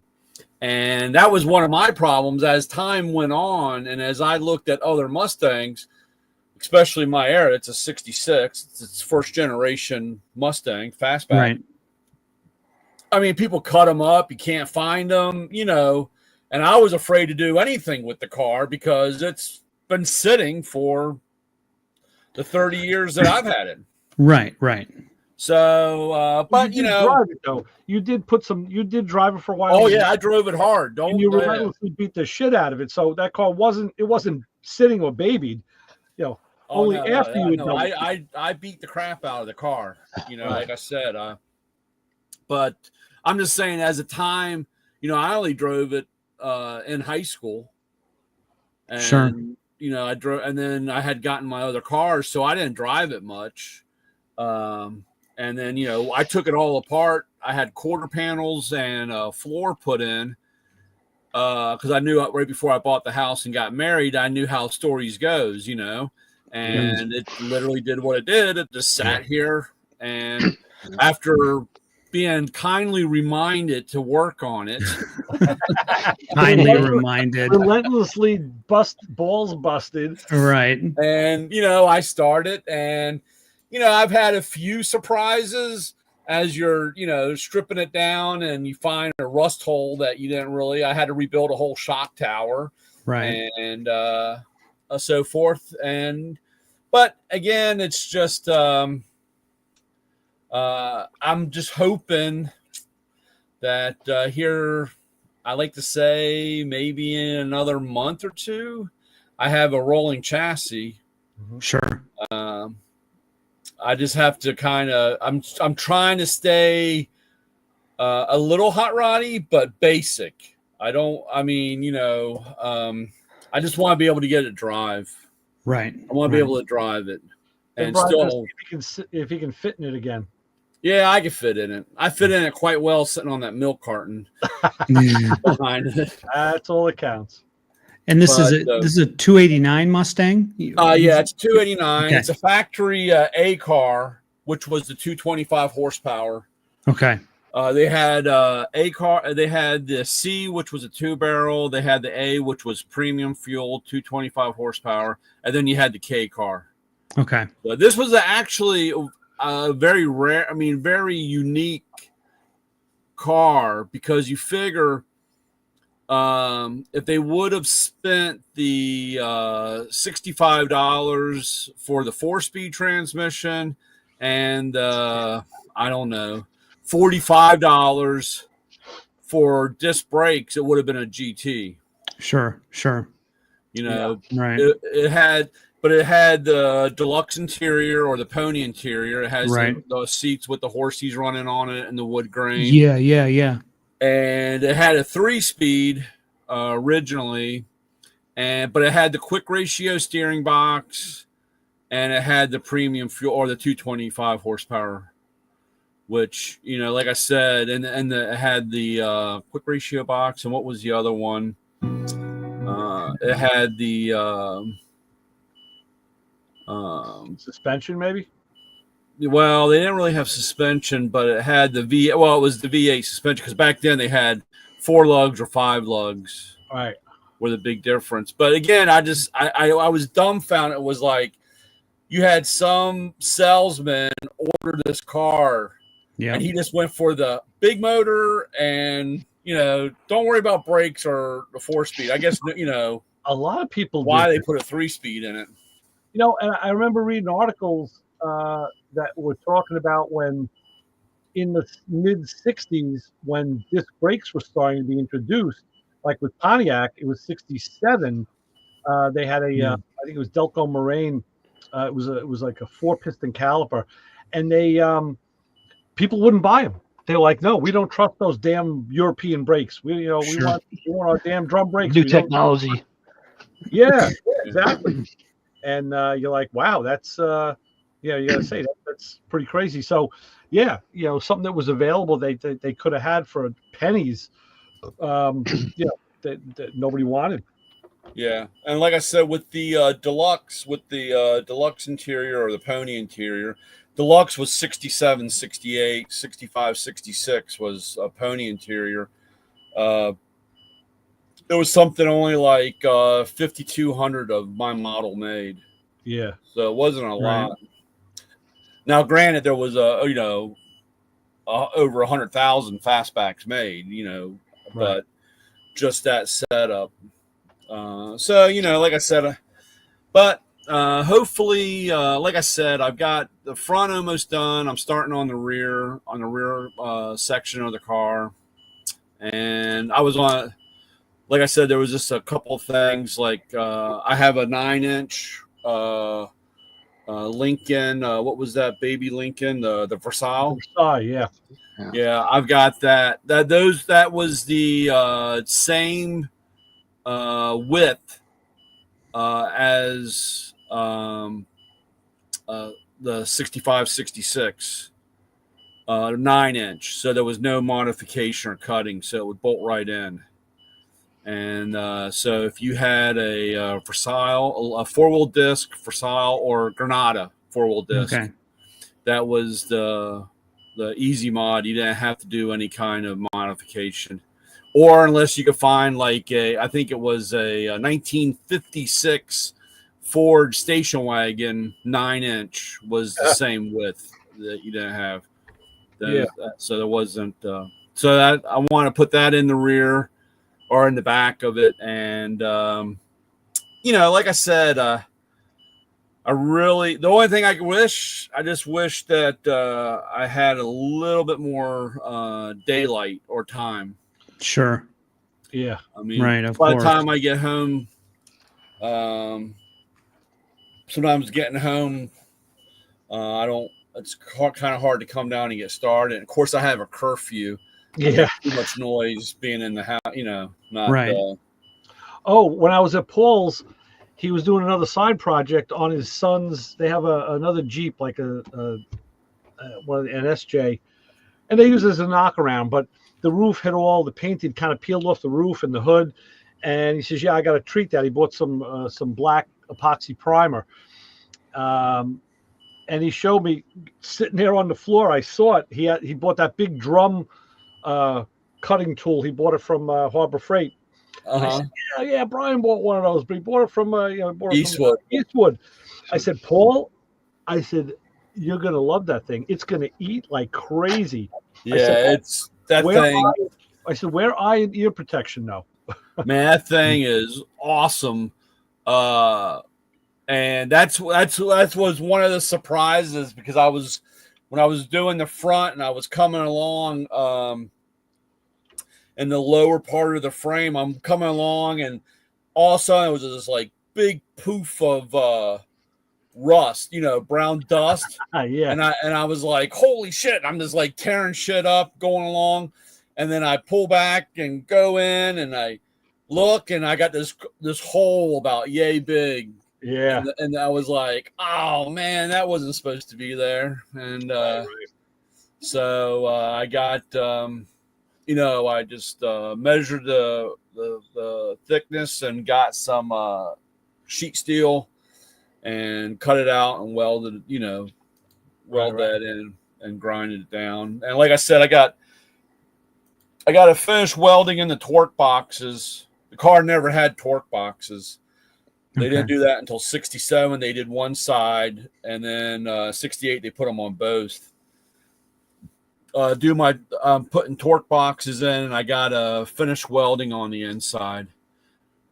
So where I put them in, but I got them up in, and other than luckily, like I said, I'm heated and air conditioning in the garage. But I need to do something, and I've talked to Ray about this, going back and forth about what paint I want to do. Right. I want to do a bed liner or stuff. So I like what's that stuff? Rhino liner or not Rhino. It starts with an R. Race. No. Yeah, no, we were talking about this last week. We couldn't. There's a bunch of them out there. There's 100 out there. I just don't. I don't want lizard bed skin, liner. lizard skin, right? Well, the lizard skin and not rhino. What is that shit called? Yeah. I like it because the texture. I don't want to really. Well, you can make it what you want, because when they did my car, Mike had asked me. He says, "Listen, how do you want the bottom of the car done?" I said, "Well, I want it with that bed liner, but I want it very fine. I don't want it to look like undercoat. It doesn't have to look like gloss paint, but it should be somewhere in between." I just it's something to do with pressure, what they run the pressure at, I think, or how much. It's how they exactly. It's how it's mixed. What part? 3-to-1, 4-to-1, or whatever it is. Right. I think they make it. Yeah. So, but like I said, I've been dumbfounded. When I was scraping the bottom of the car, I couldn't believe how much, because the bottom of the car was, originally red oxide. Okay. And I was really I never paid attention to it all the times I was underneath of it, putting a transmission or a rear end in it. I didn't have a girlfriend during high school because I smelled like 90 weight. You know what I'm saying? Yeah. Between putting rocker arms on it and smelling like 90 weight, I wasn't, number one on the list of dating, so, but I couldn't get over when I scraped it, how it still had the red oxide. I'm just kind of surprised on how clean the car was. Of course, I will admit it sat the last 30 years in a garage. It wasn't being driven, but right. I didn't have some of the stuff, like you said, guys, a couple people buying cars, or some that I went to look at. I'm like, holy crap! Mine could have been a real nightmare. Yeah. Open them up. For the liners, you said it begins with an R. Is there a Raptor linos? Raptor linings? Yes. Yeah. Raptor linings. Yeah, that's because they got some that the Raptor you can tint it. So yeah, I was thinking that I could go ahead and tinted the red oxide and put that on the bottom, and then go from there. You know, I was just watching an episode of Graveyard Cars. It was an older one, and a customer had a Cuda. It was an e-body, and it was a orange or a red car, and he requested. Now, you know, Mopars are always done with the inside of the engine bay and the trunk were all body color. And this guy requested that the whole bottom of the car be painted body color. Okay. And Will, the painter, was going off and saying, you know, I hate when people want to do this. He says, because I have to prep the whole bottom of the car. Yeah. He says, you don't realize. He showed it. They had it on a jig. He said there are so many hills, rises, valleys, cutbacks, curves. He goes, you got to get in and sand every one and then prep every one. He says, he goes, I'll have a week of labor on just prepping the bottom of this body. He goes, and the guy's never going to see it. He says, but that's what he wants. So, you know, it's good. He's pay for it. So that's what we got to give him. So I was like, wow, yeah, you don't realize that. I'm so glad I'm not a body guy. Yeah, no, so like I said, that wrap, and I think you can do it with others, but I like that. Yeah. So far, everything I've watched and looked at, I like that texture. It's not very aggressive or whatever. It's just a subtle, the texture. And I know that that's controllable by how it's mixed and what pressure. I've heard that's, you know, like I said, again, like everything else, you know, until you try it yourself, you're really not going to know, because Right. you know, you can listen to 3 different people and watch 5 different stories, and you still don't know, you still don't get a definite answer. And sometimes that gets me kind of leery, because I hate spending I don't mind spending the time, Sure, but spending the money. And if you don't have what you want, and especially if you got to tear it back apart or, you know, re-prep everything, I don't know. Like I said, that's the only thing. When I was up at Carlisle, when I found my fenders, that's the next thing I need to I want to really get started. I really want to do it before it got cold, because I can work outside, because I just have more room. But I need... Actually, I need it to figure out, because the patch panels are, I guess the way they were pressed, the inside, the lip for the fender on the thing is rough. And of course, people say take a hammer and dolly them out. But I know if you do that, you're moving the metal so it stretches. You're losing your shape. And then there's a guy saying you got to cut them and re-weld them so that it doesn't have that ripple effect by the wheel. And again, I need to really talk to, I guess, to Arco or somebody that does it that I could trust to tell me what to do, because I don't want to pound them out and then have it misshaped, you know. Yeah. right. So that's you know, that type of stuff. I know enough to get me in trouble, Right. but not enough to get me out of it. Yeah, not enough to get me out of it. I know enough to step in it. I just don't know, you know, when I should wipe it out between my toes before I get any further, you know. That's my problem with a lot. I have no problem trying it. Yeah. I was looking at this Raptor coatings, Raptor linings. It looks like a lot of people use it as a bed liner for a truck. Like that's what it primarily comes back as. Yeah. So you know what? I will show you this. How do I? There we go. Fun. I will show you. Share screen. Window. Okay. So this is the bottom of the back of my car. So that's. I mean, the gas tank was painted with spray, but from what you can see under here, this is all that very fine liner. Yeah, it just looks like paint. Yeah, right. So it does. It just looks like paint. Yeah. So it's just not, you know.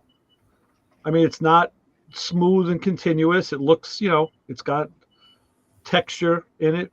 but that's Right. kind of what I wanted. You know, it's just, you know, it's a very, very fine pattern. So, you know, if I don't think you'd be upset with that, Brian. I think it would be. Yeah. I don't think it would really. Yeah. I don't think And it the would. like I said, I mean, and I know it's with mixture, but I'm not a gloss guy. I hate shiny. This is kind of like a semi-gloss. And I'm like you said, semi or I mean, here matte we go. black. I don't like. I'm not it seems like the front of the car is more of a semi-gloss than the back of the car. Yeah. Right. But then again, I mean, these control arms, they're powder coated. The front end components from Global West were powder coated, but the engine cradle, this is painted. You know, I use this semi-gloss epoxy spray. Uh-huh.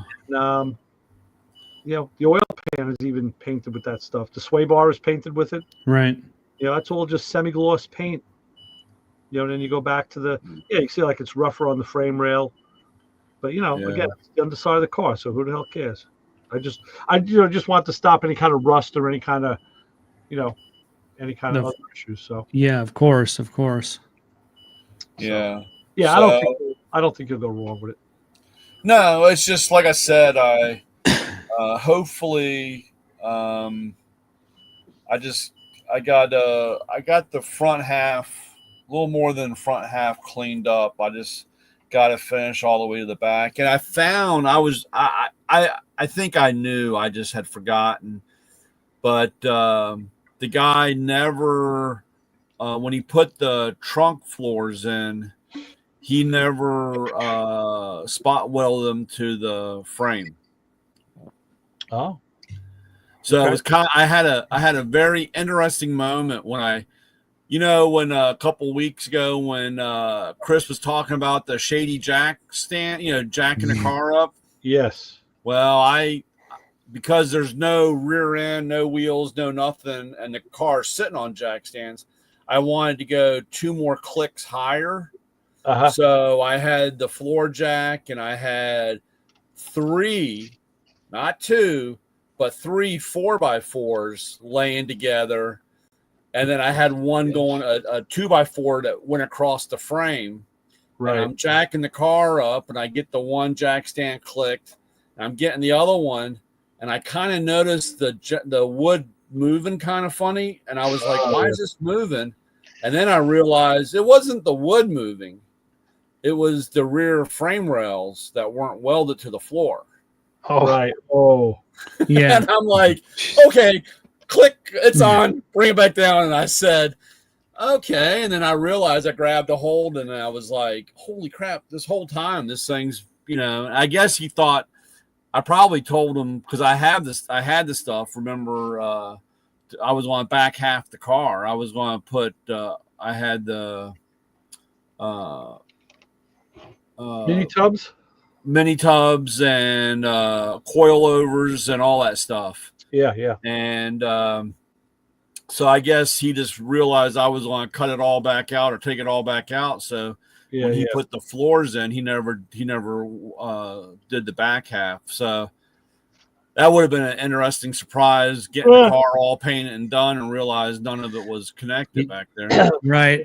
I mean, good example of how a thought process is in place at one point in time, and then when the reality of when the actual job is being done, that is out the window. That's so far forgotten about, Right. And like you said, it's just like you said about when you get another project car or a car from somebody else, you have no idea what they did, where they stopped, or what was done or what wasn't. That's the problem I have. I complain about working on guys' cars, and it hasn't happened to me too much. It's been the cars that came in that guys bought off of eBay or online, and case in point, you can see the car needs brakes. Okay, it's got brake calipers on it, but they're just smooth calipers, no marking, no manufacturer's mark. Whose are they? You know, what brakes do they take? Are they proprietary to the manufacturer, or is it an off-the-shelf pad? You know, now you got to be a forensic expert and backwards engineer everything. So you need, you know, brake hoses maybe. And I've had this happen where you order hoses and then they come in, but the fitting is wrong for that caliper because it's an aftermarket caliper, or a guy went from an American to a metric caliper. You know, I mean, there's so many things that could happen that can screw up the next guy. Yeah. Well, that's like I said, you know, a lot of people don't, or they try to rely on your memory. They will try to rely, and you know, that's not going to hold up. And, you know, like I said, writing it all down or documenting it. That's what I did through here recently with all the parts I had, you know, because when I had all the parts in the car, right. When I pulled all that out, I went and got the bins and I just put, you know, here's all the wiring harness stuff. Here's all that. Here's the ignition stuff that I had and get all that stuff together and see what you had and at least try to figure out what it was and where it came from. That right. was, you know. And sometimes you end up buying it again. You buy it new so you know what you have. Oh, yeah. Well, I mean, there's a few things that I guess I was stuck on or made sure that I had. And some of it, I'm glad I did at that time because, you know, like the rear louvers on the car is that pot metal stuff. Nobody really makes that stuff. And you can't, I mean, that stuff just deteriorates after time. Okay. I mean, I have a pair that I have 2 sets of them complete that I had wrapped and put in a plastic tub, so they weren't and they were sealed and put in there. They still look great. The set that I had sitting out on the bench on my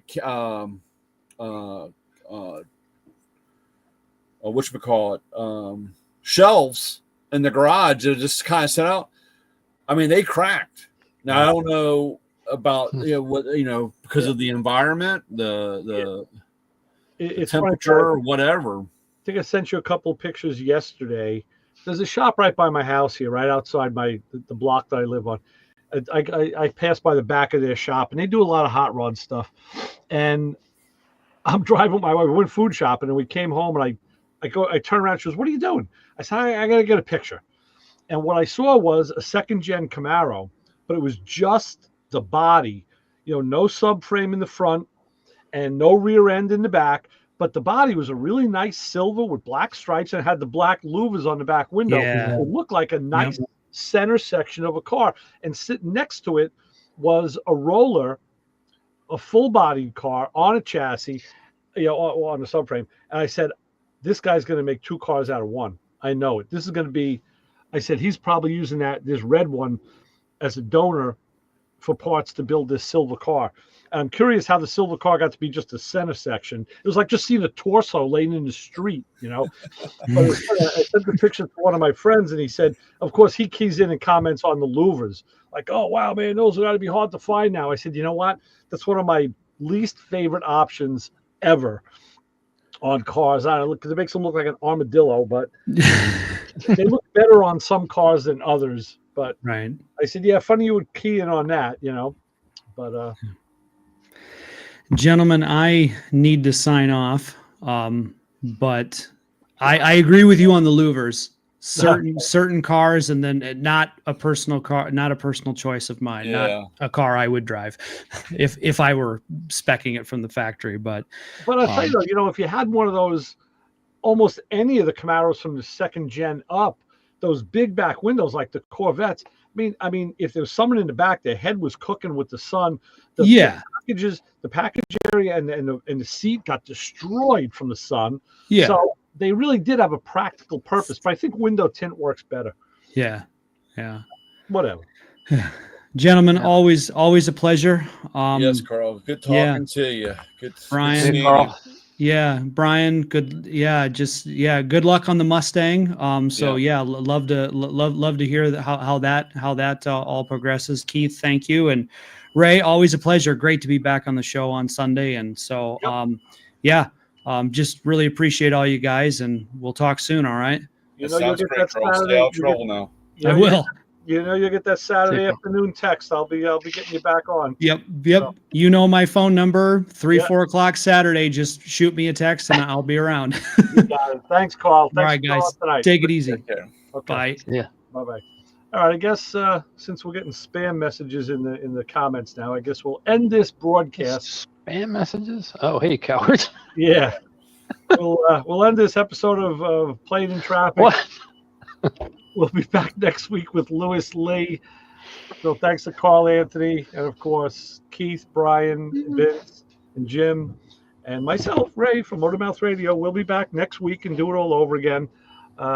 So have a good week. We'll see you then. See you guys.